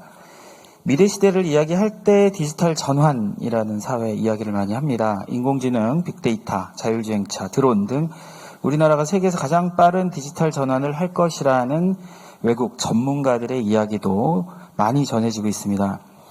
과연 우리나라가 디지털 전환이 가능할까? 저한테 말을 그만하라 그러는 것 같습니다. 우리나라가 디지털 전환의 가능성이 얼마나 있을까? 그리고 시기적으로, 기술적으로 어떻게 생각하시는지, 그래도 이 디지털 분야의 전문가이신 김기선 총장님께 질문을 드리겠습니다. 원래 전문가는 자기가 아는 것만 얘기하기 때문에 오늘 이런 총장님들, 다른 총장님들께서 말씀을 해주시는 게 오히려 더 객관적일 수도 있지만 제 의견을 말씀드리도록 하겠습니다. 당연히 뉴딜이라는 것이 1920년대, 30년대 미국에서 나온 거기 때문에 디지털 뉴딜 얘기를 하려면 그러면 미국의 뉴딜은 무엇이었을까? 저는 미국의 뉴딜은 상징적인 표현으로서는 댐 건설 뉴딜입니다. 테네시강에다가 20, 30개 되는 큰 댐들을 건설하는 것부터 시작해서 그 테네시강 유역을 개발했고 또 콜로라도 강에 후버댐을 만드는 것들, 이게 천문학적인 인건비, 비용이 들어가는 사업들이었습니다. 그런데 그런 댐을 만들고 나니까 댐 만드는 과정 속에서의 아까 정병석 총장님 말씀하신 릴리프가 된 것은 잘 됐고, 원래 이런 거대한 자연 자원을 활용해서 친환경적인 에너지도 생산하고 또 다목적 용수 개발도 한 것들, 이런 것들이 이제 대표적으로 미국의 뉴딜을 상징하는 것들입니다. 그래서 항상 상징이 있고 거기에 따르는 디테일이 있는데, 상징으로서 우리나라 뉴딜은 우리가 가지고 있는 장점인 ICT, 정보통신 기술을 활용한 뉴딜이 필요했고, 또 우리가 후발주자긴 하지만은 후발주자기 때문에 더 빨리 접근할 수 있는 신재생 에너지, 또 환경 보호하고 관련된 그린 뉴딜을 주장하는 정부의 의견은 학자 입장에서 봤을 때 상당히 타당합니다. 그런데 문제는 이 기술들이 상징적이기 때문에 그 자체의 성공 여부를 얘기한다는 것은 너무 지역적인 얘기가 될 수 있습니다. 다시 미국의 얘기로 돌아가 보면 미국이 초기에 댐을 만들어서 당장 릴리프는 했지만은 그때 풀어진 인건비라던가 또 그때 풀어진 느슨한 금리, 이런 것들 때문에 오히려 더 디바이드, 사회적인 분리 현상이 더 많이 일어난 걸로 되어 있습니다. 그래서 그런 토목건설 뉴딜이 결국에는 소셜 시큐리티 액트라든가 또 여러 가지 노동자를 보호하기 위한 법안을 통해서 뉴딜이 잘 마무리되었다고 생각합니다.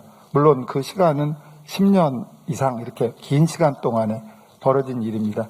그래서 저는 디지털 뉴딜, 그린 뉴딜이 성공할 것이냐 하는 질문에 대한 답으로서 디지털 뉴딜, 그린 뉴딜은 방향이고 그 방향은 회피할 수 없는 방향입니다. 왜냐하면 우리가 가지고 있는 가장 중요한 디지털 자산, 또 그린 철학을 가지고 있기 때문에, 그런데 그걸 현명하게 추진하는 것이 남은 숙제이고, 계속 어제 교육에서 또 리포메이션 철학에서 계속 얘기가 나오는 것처럼 이런 것들을 추진해 나갈 때 혹시나 더 소외되는 사람들이 있지 않을까를 항상 생각하고, 소외될 여지가 있는 사람을 같이 연대하고 또 같이 포용하고 조금 늦더라도 같은 방향으로 가는 것이 성공으로 가는 거라고 생각합니다. 그렇지만 짧게 저한테 예, 아니요라고 질문을 하면 저는 성공한다고 생각합니다. 왜냐하면 ICT는 많은 분들이 아시는 것처럼 세계에서 거의 제일 잘하는, 또 부지런한 우리 국민성하고 연결돼서 우리가 뭘 목표로 세우면 빠른 시간에 할 수 있기 때문입니다. 또 어떤 분이 물어보면 아니요라고 대답할 것입니다. 그 이유는 제가 아니라 3, 4년 전에 우리나라가 4차 산업혁명하고 관련돼서 독일의 4차 산업혁명의 리더인 독일 공학 할리먼 원장이신 헤닝 카거만을 초대해서 학술대회를 한 적이 있었습니다. 헤닝 카거만이 서울에 있는 인터컨티넨탈 호텔에서 학회를 하기 전에 아마 그 전에 삼성전자를 들렸던 것 같습니다. 삼성전자에 갔다 와서 한국은 기술은 있지만 4차 산업혁명을 앞서갈 수 없다. 그렇게 단적으로 얘기를 해서 사람들을 서늘하게 만들었습니다. 그 이유는 4차 산업혁명이라는 게 단순하게 데이터, 네트워크, AI 이런 기술의 집합이 아니라 4차 산업이 독일에서 성공적으로 지멘스 같은 데 자리 잡기 위해서는 학자, 기업가, 세 번째 중요한 노동자들이 합심했기 때문에 가능하다. 산업혁명이라는 것은 기술에 의해서 이루어지긴 하지만 마무리는 사회적인 합의에 의해서 이루어지는데 노동자를 제외하고 또 노동자가 보이지 않는 나라에서는 성공할 수 없다. 그렇게 아주 따끔한 얘기를 하고 가셨습니다. 그래서 저는 우리가 어떻게 하느냐에 따라서 우리가 계속 얘기하는 연대 포용을 끼고 가는 그린 디지털 뉴딜은 성공의 길로 가는 것이고 그걸 방관하고 또 잠시 잊고 가는 것은 제자리 걸음이나 거꾸로 갈 수도 있다는 우려도 같이 봅니다. 네, 감사합니다. 계속 반복되는 이야기는 마치 약속이라도 하셨듯이 연대와 협력이라는 단어가 계속 반복이 되고 있습니다. 그린 뉴딜로 또 오늘 토픽이기 때문에 바로 넘어가도록 하겠습니다. 그래도 저희들 중에 가장 전문가이신 윤원태 대표님께 질문을 드립니다.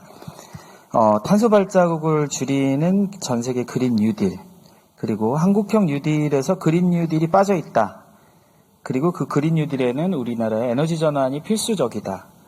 그런데 장점과 단점이 있을 것 같습니다. 어떤 장점과 단점이 있는지 말씀해 주십시오. 우리가 그린 뉴딜을 이야기하기 전에 어제 탄소 프린트라든지 우리가 지구온난화나 기후변화를 그 화두로 삼아야 될 것 같습니다. 우리가 흔히 말하고 있는 지구온난화의 심각성이라는 게 과연 어느 정도인가 우리가 이거를 알고 난 다음에 그린 뉴딜을 이 얘기를 해야 되거든요. 우리가 과거 1만 년 동안에, 만 년 동안에 지구온난화 경향을 살펴보면 약 4도씨가량이 기온이 상승을 했어요.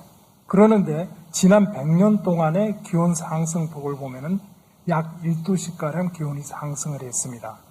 기온이 아주 짧은 시간에요. 만 년 동안에 4도씨가량 증가를 했었는데 최근에 100년 동안에 1도가 증가했다라는 것은 굉장한 폭으로 기온이 상승을 했다라는 것이고, 그리고 이러한 이제 우리가 IPCC 보고서를 보면은 그래서 우리가 지구의 평균 기온 상승폭을 1.5도로 제한을 하자라는 제한이 있거든요.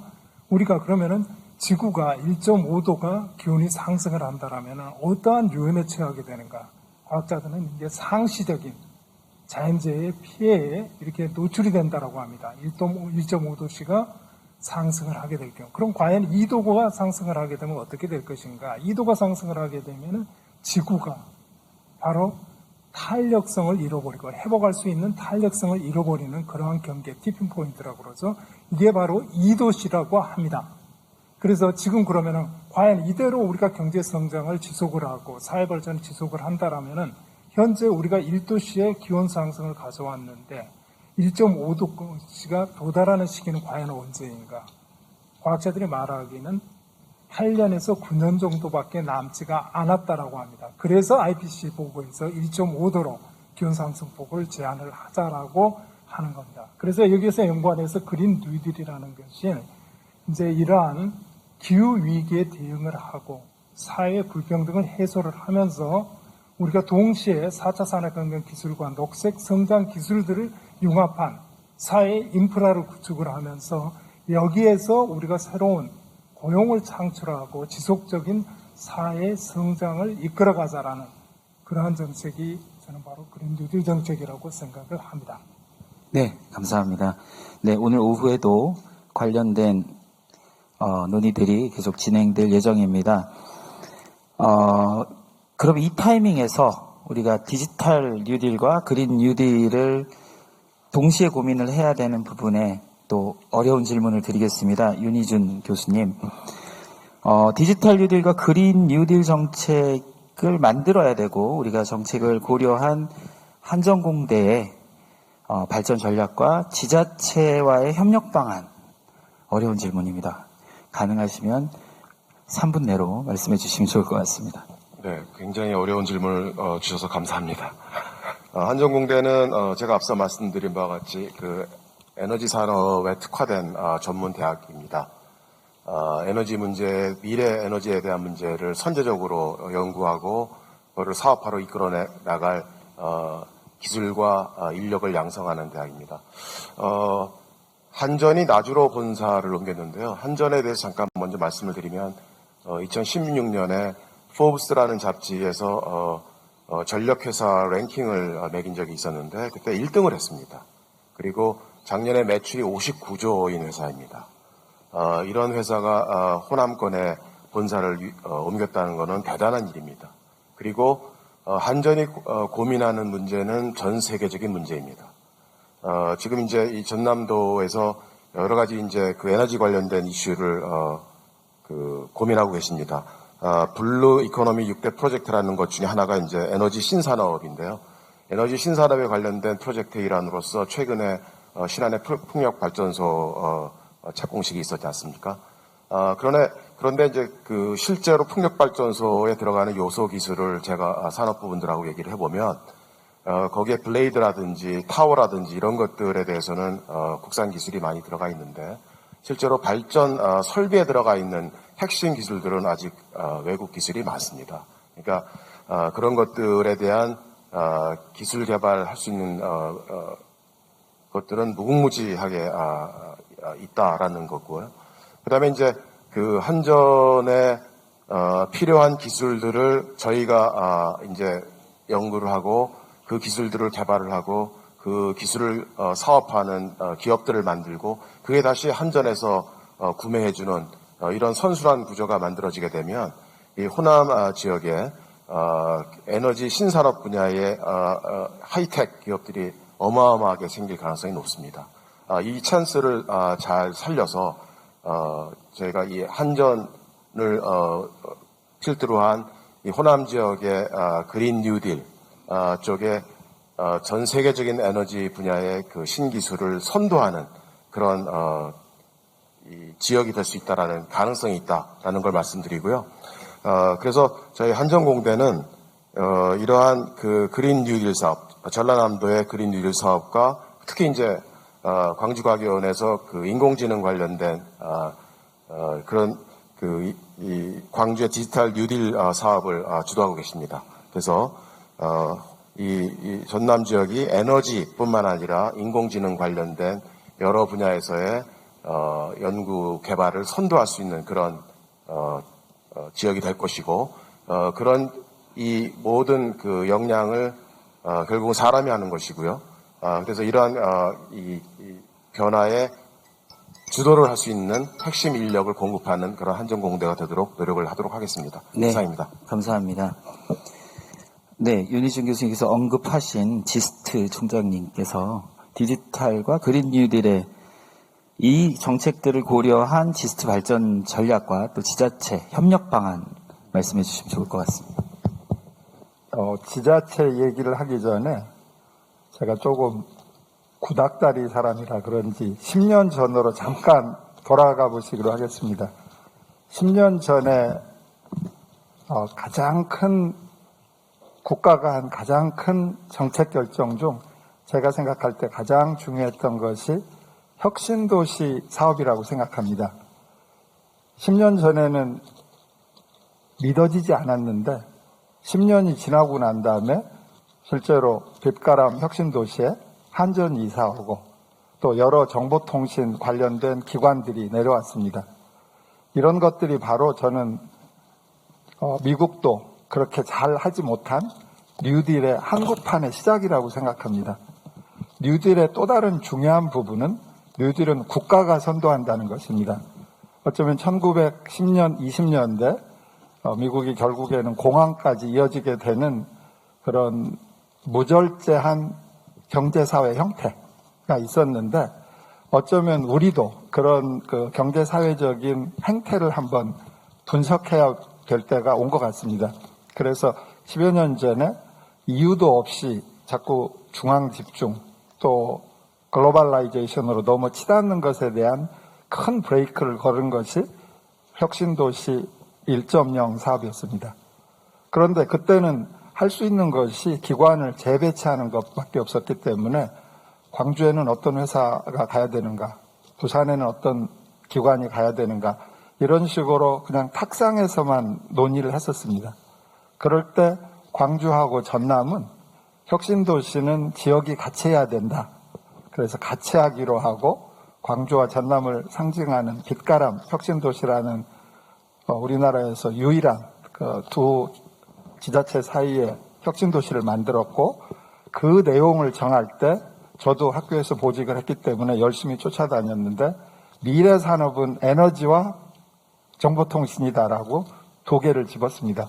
그게 어쩌면은 오늘 윤희준 총장님이 여기에 오시게 된 시작점입니다. 저희는 10년 전에 이 광주 전남 지역에서 에너지가 중요하다는 것을 그만큼 우리 스스로 느끼고 있었다는 걸 말씀드리고 싶습니다.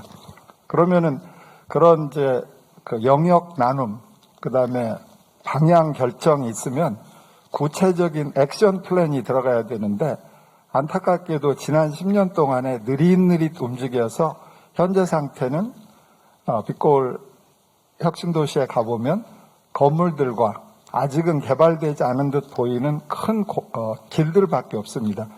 그 컨텐츠를 채우고 그 컨텐츠가 이 지역에 경제적으로 또 사회적으로 행복할 수 있는 그런 조건을 만드는 것이 지금 정부가 고민하고 있는 혁신도시 2.0 사업이라고 생각합니다.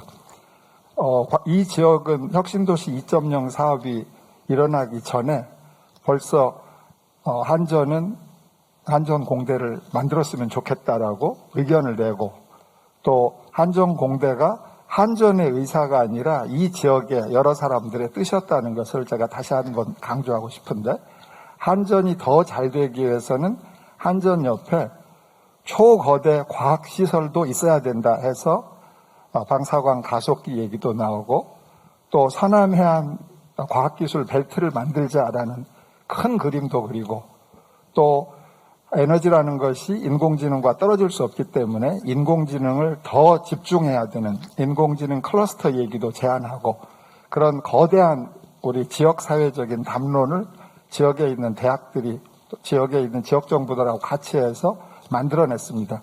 그 중에 몇 개는 아직은 이루어지지 않은 것도 있지만, 당연히 이런 의지가, 또 이런 여러 기관들의 연대가 있으면은 혁신도시 2.0 사업과 같이 이루어질 거라고 생각합니다.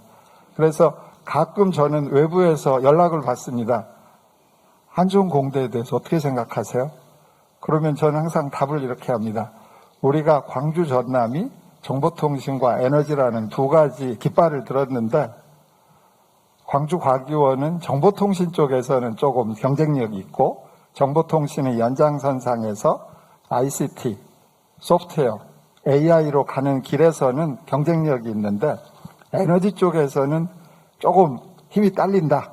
그래서 누군가가 잘해줬으면 좋겠는데, 물론 그 사이는 전남대학, 조선대학을 비롯해서 지역에 있는 여러 교육기관에서 열심히 하고 있는데, 교육에 걸맞는 연구중심 대학이 필요한데, 그게 바로 한전공대가 현실로 나타났다 해서 대환영한다고 얘기하곤 합니다.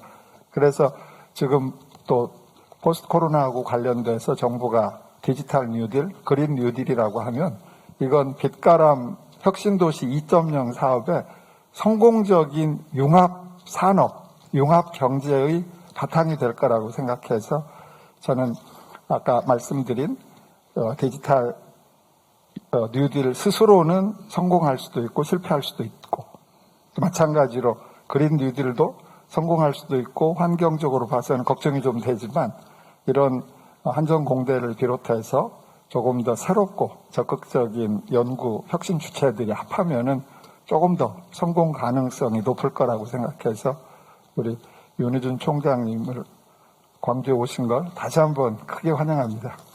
네, 감사합니다.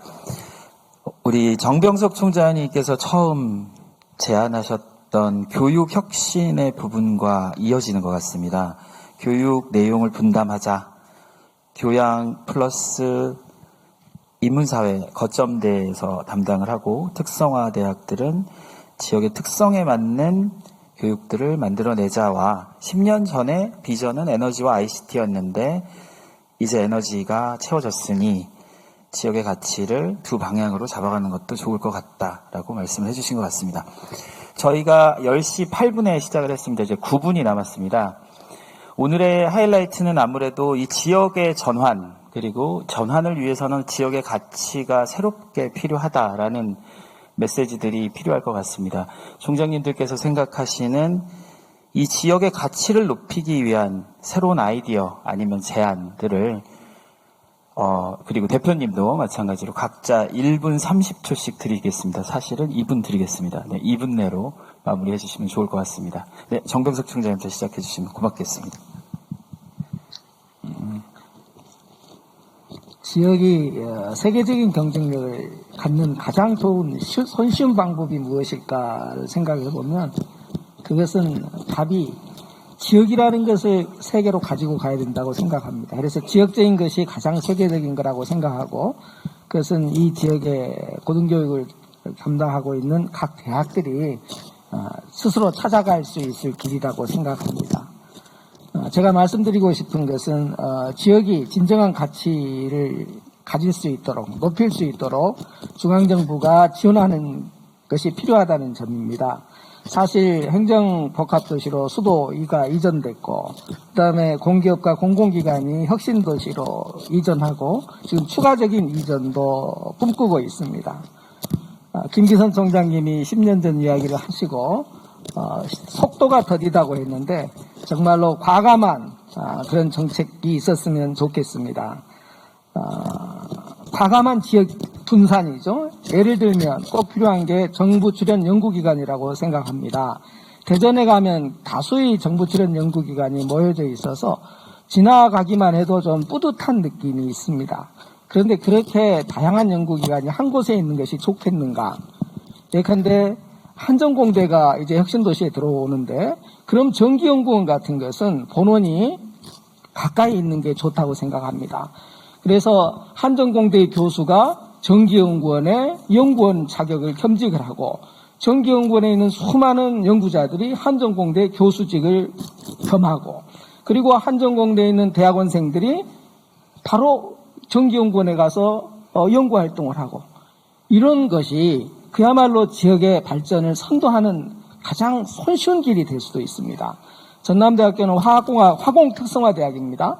그럼 맞는 비유인지 모르겠지만 화학연구원 같은 게 이 지역에 와서 전남대학을 끌어주면 우리 자라나는 학생들에게 그야말로 큰 선물이 되지 않을까.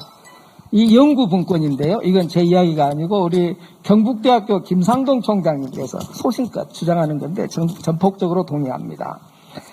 두 번째는 국립대학에 대한 과감한 지원이 필요하다고 생각합니다. 사립에 대한 지원 게을리해서는 안 되겠죠. 국립대학이 갖는 특성은 유수한 국립대학은 전부 지방에 있다는 것입니다. 국립대학을 지원한다는 것은 곧 전국 각 지방의 산재에 있는 흩어져 적절히 배치되어 있는 지역을 지원하는 것과 같은 말이 됩니다. 그래서 지역균형정책 혁신도시 시즌 1, 2가 진행이 된다면 다음번 시즌 3에 가서는 각 지역의 산재에 있는 국립대학에 대한 과감한 지원, 일부에서는 1년에 1조 원씩 이 10년간만 지원하면 몰라보게 바꿔진다고 합니다. 지금 포스트 코로나 시대에 한국형 뉴딜 40조를 20년간 투자한다는 이야기를 들었는데 1조씩 10년만 그중에 할애해 준다면 지역이 몰라보게 성장할 수 있지 않을까 그렇게 생각합니다. 네, 감사합니다. 혁신도시 3.0의 연구분권과 교육분권에 대해서 말씀해 주십니다. 네, 최소성 총장님 이어주십시오. 그 제목에 이제 지역 가치의 재정립 이렇게 표현을 하셨어요. 그래서 지역 가치의 제고를 위해서는 물론 국가도 중요하지만 지역사회 문제를 해결할 수 있는 역량을 가진 시민을 만들어내는 것, 그것이 아마 교육에서는 중요한 과제라고 생각을 합니다. 저는 이제 역량에 대한 강의를 할 때 역량을 이렇게 표현을 합니다. 어떤 문제가 주어지든지 그 문제를 잘 해결할 수 있는 능력. 근데 그 잘이라는 말이 굉장히 중요한 말이고 의미 있는 말이라고 생각을 합니다. 영어로는 well로 표현을 합니다. 그러면 어떻게 하면 잘 해결할 수 있을까? 지금까지 여러분들이 교육의 방법과 내용을 어떻게 접근할 것인가에 대한 말씀을 해주셨거든요. 문제를 해결하는 것은 통합적인 접근과 실질적으로 참여 속에서 이루어지는 해결책 탐색이 아니면 어렵다고 생각을 합니다. 코로나19를 놓고 단순히 그것을 감염병의 문제로만 볼 수 있는가? 저는 코로나19는 감염병이라고 하는 특성을 가지고 있으면서도 이건 우리 경제의 문제고 사회의 문제고 그 다음에 문화의 문제고 환경의 문제라고 생각을 합니다. 그러면 어떤 그 문제 상황을 발견했을 때 그것을 해결해 나가기 위해서는 코로나19를 감염병 차원에서만 접근해서는 안 된다. 교육자인 제 입장에서는 바라보는 관점은 그렇습니다. 그러면 그런 통합적 접근을 해내기 위한 교육이 교육 현장들에서 어떻게 진행돼야 될 것인가.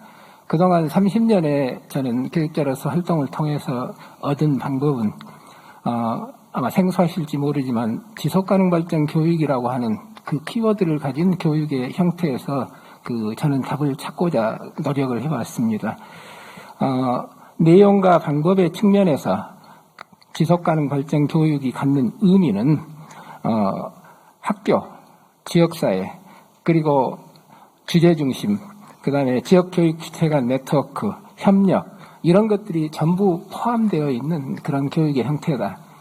그래서 미래학자들이 일관되게 얘기하고 있는 미래 우리 인류가 당면에 있는 과제, 첫 번째 과제 지속가능 발전. 그만큼 중요하다고 생각하는 기후위기 문제. 이 문제를 어떻게 해결해 갈 것인가가 앞으로 교육에 있어서 중요한 화두가 되어야 된다고 생각을 하고 그 문제를 해결해 나가는 하나의 방법으로서 지속가능 발전, 기후변화 교육 그 두 가지를 저는 생각을 하고 있습니다. 그래서 이제 제 아이디어로 키워드 중심으로 설명을 하라 그래서 저는 제가 어제 환영사에서도 지속가능성, 지속가능 발전에 대한 얘기를 했습니다만 마무리도 역시 그 용어로서 정리를 하고자 합니다. 그리고 거기에 교육을 하나 보태서 지속가능 발전 교육 속에서 이런 지속가능에 관한 문제, 기후위기에 관한 문제를 효율적으로 다뤄 나갔으면 좋겠다 하는 제안을 드리면서 제 말씀을 마무리하겠습니다. 네, 감사합니다. 지속가능 발전 교육 그리고 기후 대응할 수 있는 지역의 협력 등을 이야기해 주셨습니다. 네, 김기선 총장님 이어가 주시면 좋겠습니다. 제가 어제 이 포럼이 시작하는 데서 인사 말씀을 드리면서 공부를 하겠다고 말씀을 드렸습니다. 어제도 꼬박 8시간 앉아 있었고 오늘도 아마 6시간 정도는 꼬박 앉아서 공부를 해야 될 것 같습니다. 그런데 공부를 하다 보면 제가 제일 먼저 깨우치는 것을 항상 저는 즐거워합니다. 오늘 우리가 얘기하는 주제가 포스트 코로나 시대의 지역 가치의 재정립인데 제 스스로 지역 가치에 대해서 생각을 해보고 좀 더 좁게는 나의 가치가 이 지역에 어떤 의미가 있는가를 그렇게 생각하지 못했습니다. 그런데 어제 주시트 김희삼 교수님이 발표한 자료 내용에 보면 우리나라에서 광주가 제일 행복도가 높은 지자체라고 하는 얘기를 들었습니다. 사실은 저는 그렇게 생각을 못했는데 제가 모르고 있다는 걸 알았습니다. 그래서 오늘 윤희준 총장님한테도 나중에 그 PPT 한 페이지를 보내드리도록 하겠습니다. 광주가 우리나라에서 제일 행복도가 높은 거다. 물론 통계적으로 얘기하는 겁니다. 통계적이라는 것이 요즘에는 과학이 기본이기 때문에 저는 그 말에 의미가 있다고 생각합니다. 또 하나는 몇 년 전만 하더라도 우리 밀레니엄 세대들, 그 다음에 2000년대 이후에 나오는 Z세대들 어린이들이 헬 조선이라는 말을 자꾸 쓰는데 이번 코로나19 3, 4개월을 통해서 그 젊은이들이 우리나라에 대한 자긍심이 높아졌다는 말씀을 하셨습니다. 그것도 제가 깜짝 놀란 일이었습니다. 제가 깨달은 일이었습니다. 결국에는 내가 생각하고 있던 것이 나만의 착각이었구나 하는 것을 어제 오늘 총장님들 또 여러 키노트 발제자님들의 얘기를 통해서 배우는 중요한 계기가 됐습니다. 아마 이런 것들이 오늘 이런 저희 포럼들 또 세션들을 보시는 많은 시청자들도 공감하실 거라고 생각합니다.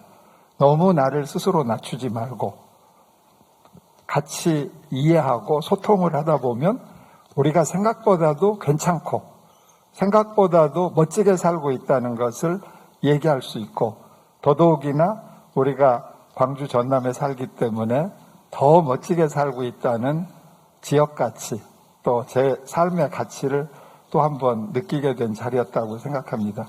그래서 이런 미팅이 오늘은 겨우 이틀에 지나지 않지만 아까 한 총장님 말씀하신 것처럼 조금 더 자주 이런 자리가 만들어져서 포스트 코로나의 선물로 우리가 조금 더 빠르게 가치의 재정립을 포함해서 새로운 삶의 방향을 찾았다. 새로운 전진의 방향을 찾았다는 그런 계기가 된 것 같아서 모든 참석하신 분들 또 경청하신 분들께 감사드리고 이런 즐거움을 같이 나누고 싶습니다. 감사합니다. 네, 감사합니다. 우리의 지역 가치는 행복이었다. 이런 말씀을 해주셨습니다. 네, 민영돈 총장님 이어가 주십시오. 네. 지역의 가치 하면은 이게 이제 가치가 형성되는 여러 가지 과정들이 있을 텐데요. 이제 그 두 단계로 보면 이 지식 기반 그리고 이제 융복합이라고 생각을 합니다. 이 지식 기반이라고 하면 과거에서부터 지금 현재까지 이루어 놓은 그런 것을 바탕으로 한 기반이겠죠. 그러면 그 지식이 어떤 과학 기술만은 해당되는 게 아니고 문화, 역사 다 포함해서 그런 지식 기반이 되고 이제 융복합이라고 하면 이제부터 앞으로 미래를 위해서 현재부터 이루어 나가야 할 방향을 어떻게 융복합으로 하고 나갈 것인가 하는 그런 관점에서 지역 가치를 높이는 그런 단계라고 생각을 합니다. 그래서 우리 광주 전남 지역의 이미지 하면 외지인들 오시면 다 이야기하시죠. 음식 좋고 문화예술의 도시 이렇게 말합니다. 그리고 특히 이제 5.18 광주 민주화 운동을 거치면서 민주화를 상징으로 하는 도시 또 나눔 그걸로 인해서 파생돼서 나온 개념들이 나눔과 배려의 그런 도시 이러한 지식 기반 위에 어떤 융복합으로 우리가 AI랄지 에너지랄지 지금 오늘 계속 이야기가 나오는 이런 부분들이 그러한 가치들이 녹아 들어가서 나올 수 있는 그런 새로운 그런 가치 창출 이게 우리가 필요한 또 대학이 해야 될 그럴 일들이라고 생각합니다. 그래서 우리 지역이 보유하고 있는 그러한 그 장점에다가 이제 광주시가 주장하는 AI 그리고 에너지 그리고 전남도 이번 지역 혁신 플랫폼 사업에서 나온 이제 그 스마트 자동차 이런 것들을 기술 개발이나 산업 발전에 바로 이 지역의 정신이나 이런 게 녹아 들어가는 그런 발전을 이루어가면 하나씩 이루어가면 또 다른 이 지역의 가치가 형성이 되지 않을까 하는 그런 기대를 하고 있습니다. 이상 간단하게 말씀드렸습니다. 네, 감사합니다. 우리 민영준 총장님 정확하게 벨이 울리시면 정확하게 멈춰주시는. 네, 지식 기반 융복합은 우리가 가지고 있는 나눔과 배려라고 하는 지식 기반의 AI 에너지 그리고 스마트 모빌리티 등이 앞으로 융복합이 되었으면 좋겠다 말씀해 주셨습니다. 네, 윤희준 교수님. 네, 김기선 총장님께서 아까 통계 말씀하시면서 광주가 그 만족도가 제일 높은 도시라고 말씀하셨는데 저도 몰랐습니다. 그리고 다시 한번 이쪽에 오게 된 거를 너무 무한한 영광으로 생각합니다. 살기 좋은 도시뿐만 아니라 살기 좋은 지역뿐만 아니라 기업하기 좋은 지역을 만드는 것이 더 중요할 거라고 생각합니다.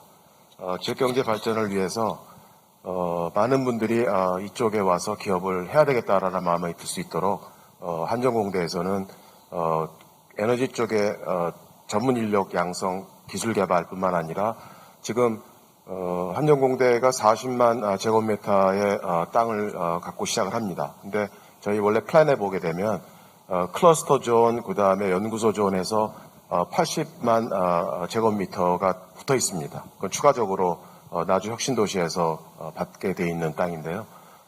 제가 그 말씀드린 이유는 그 처음부터 한전공대를 기획을 할 때 에너지 산업 분야의 산업체들이 여기서 꿈을 필 수 있는 그런 틀을 만들도록 그림을 그려나가도록 하겠습니다.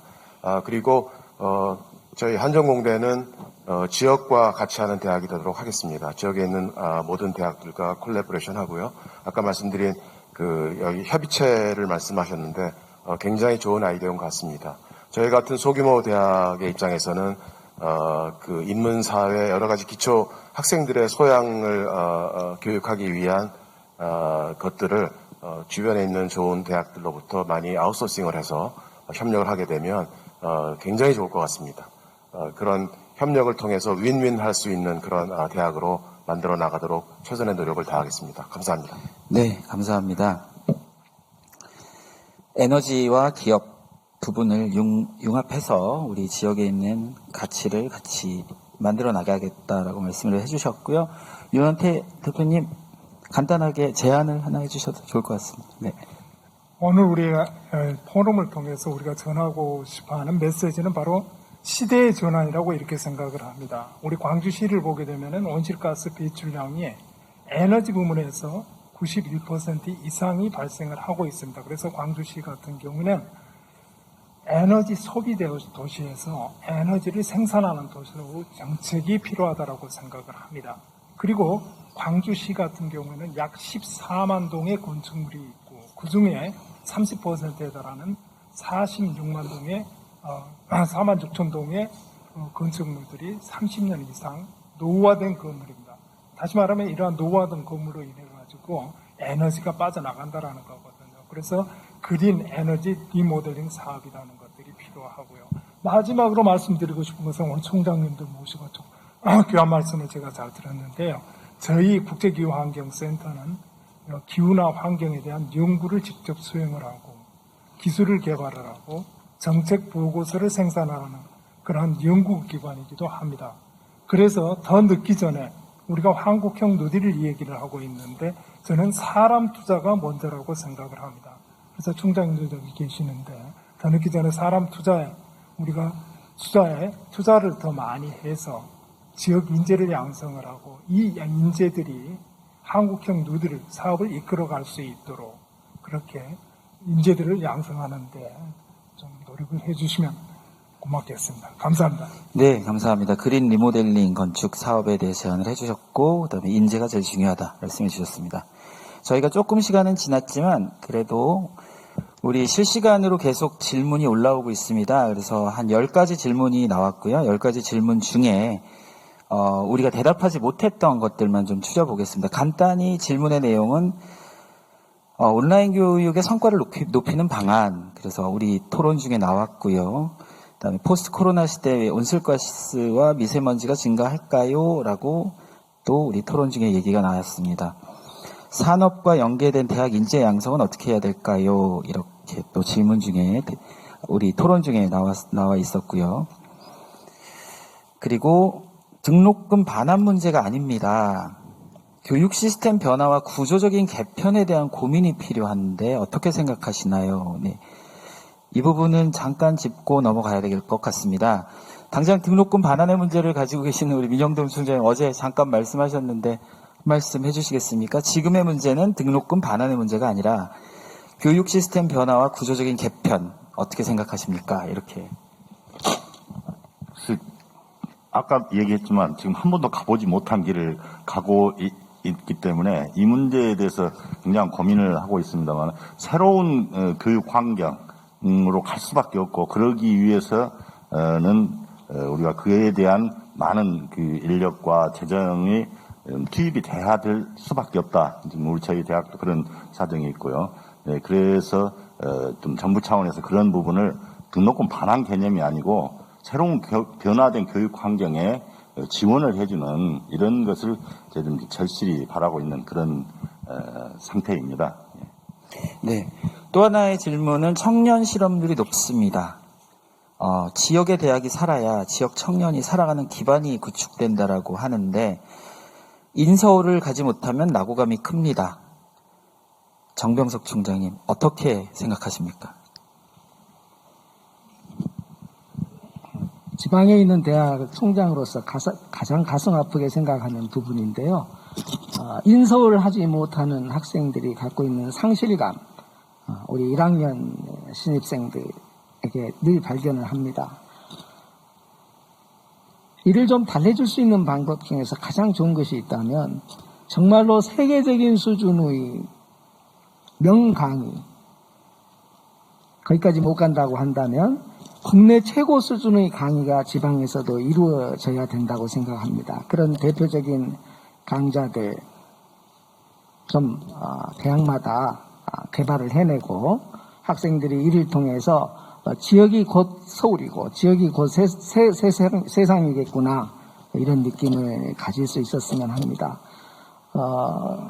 이 지방에 있는 대학들, 전남대학교의 경우에 우리 총동청 회장님이 지역에서 사업체를 운영하고 계신데 그분은 평생 소원이 모교 후배가 한 명이라도 우리 회사에 들어와 줬으면 좋겠다. 아직까지도 모교 출신을 받고 있지 못한 겁니다. 이제는 좀 달라질 거라고 생각합니다. 정부의 각종 정책이 이제 지역 혁신은 그 혁신 주체로서 지방자치단체가 설 것을 요구하고 지방자치단체가 대학과 함께 하기를 요구합니다.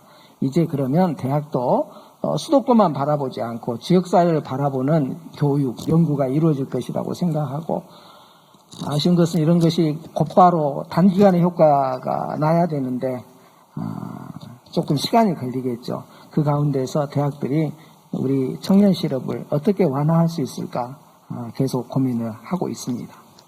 네, 감사합니다. 그리고 아주 일침이 되는 질문이 있습니다. 아마 김기선 총장님께 질문을 드려야 되겠습니다. 이런 행사 있을 때만 서로 협력하고 연대한다 하지 말고 끝나면 서로 적이 되는 게 현실입니다. 진짜로 지역대학이 협력하려면 적어도 총장 포럼에서 협약이든 선언이든 뭘 해야 되는 거 아닙니까? 서로 친하다고만 말씀하시지 말고 함께 머리도 맞대고 예산도 함께 투자하고 하는 일을 하셔야 되지 않겠습니까? 이런 일침의 질문이 왔습니다. 일침에 대해서 일방을 하도록 하겠습니다. 다음 회의는 광주과학기술원 오룡관에서 할 수 있도록 총장님들이 허락을 해주시면은 저희가 주도적으로 적극적으로 준비하도록 하겠습니다. 네, 감사합니다. 장시간 동안 포스트 코로나 시대 지역 가치의 재정립에 대한 총장님들과의 토론을 해봤습니다. 새로운 성장과 전환, 그리고 우리는 이 전환의 시기에 오늘 있었던 토론을 짧게 정리해 보겠습니다. 첫 번째 제 느낌은 전남대 총장님과 조선대 총장님의 말씀의 대부분은 역시 형님들이었다. 이렇게 제가 결론을 내리겠습니다. 연구분권과 교육분권, 그리고 이 지역의 큰 문제들, 그리고 나눔과 배려를 가지고 이 지역의 가치를 만들어야 된다라고 하시는 정병석 총장님과 민영동 총장님 말씀에 감사드립니다. 그리고 지역의 가치를 좀 더 기술적으로 접근을 해주신 김기선 총장님과 윤희준 교수님께서는 ICT와 AI 그리고 기업이 오는 에너지 기업 이런 부분들에 투자를 해서 좀 더 살고 싶은 이 광주 전남을 만들겠다라고 말씀을 하셨고 마지막으로 광주교대의 최도성 총장님은 그럼에도 불구하고 교육이 가장 중요하다. 지속 가능한 교육으로 이 지역의 가치를 좀 더 높여야 된다라고 하는 마지막에는 시대적 전환을 이야기하신 윤원태 대표님의 말씀으로 마무리할 수 있을 것 같습니다. 장시간 동안 감사드리고 이 짧은 토론이 앞으로도 계속 이어질 수 있기를 바라는 전환 포럼이 됐으면 좋겠습니다. 네, 감사합니다. 네, 밀도 있게 진행해 주신 우리 패널분들 그리고 좌장으로 함께 해주신 김진환 교수님께 다시 한번 큰 박수 부탁드립니다. 고맙습니다. 네, 자리에 앉아주시면 되겠습니다.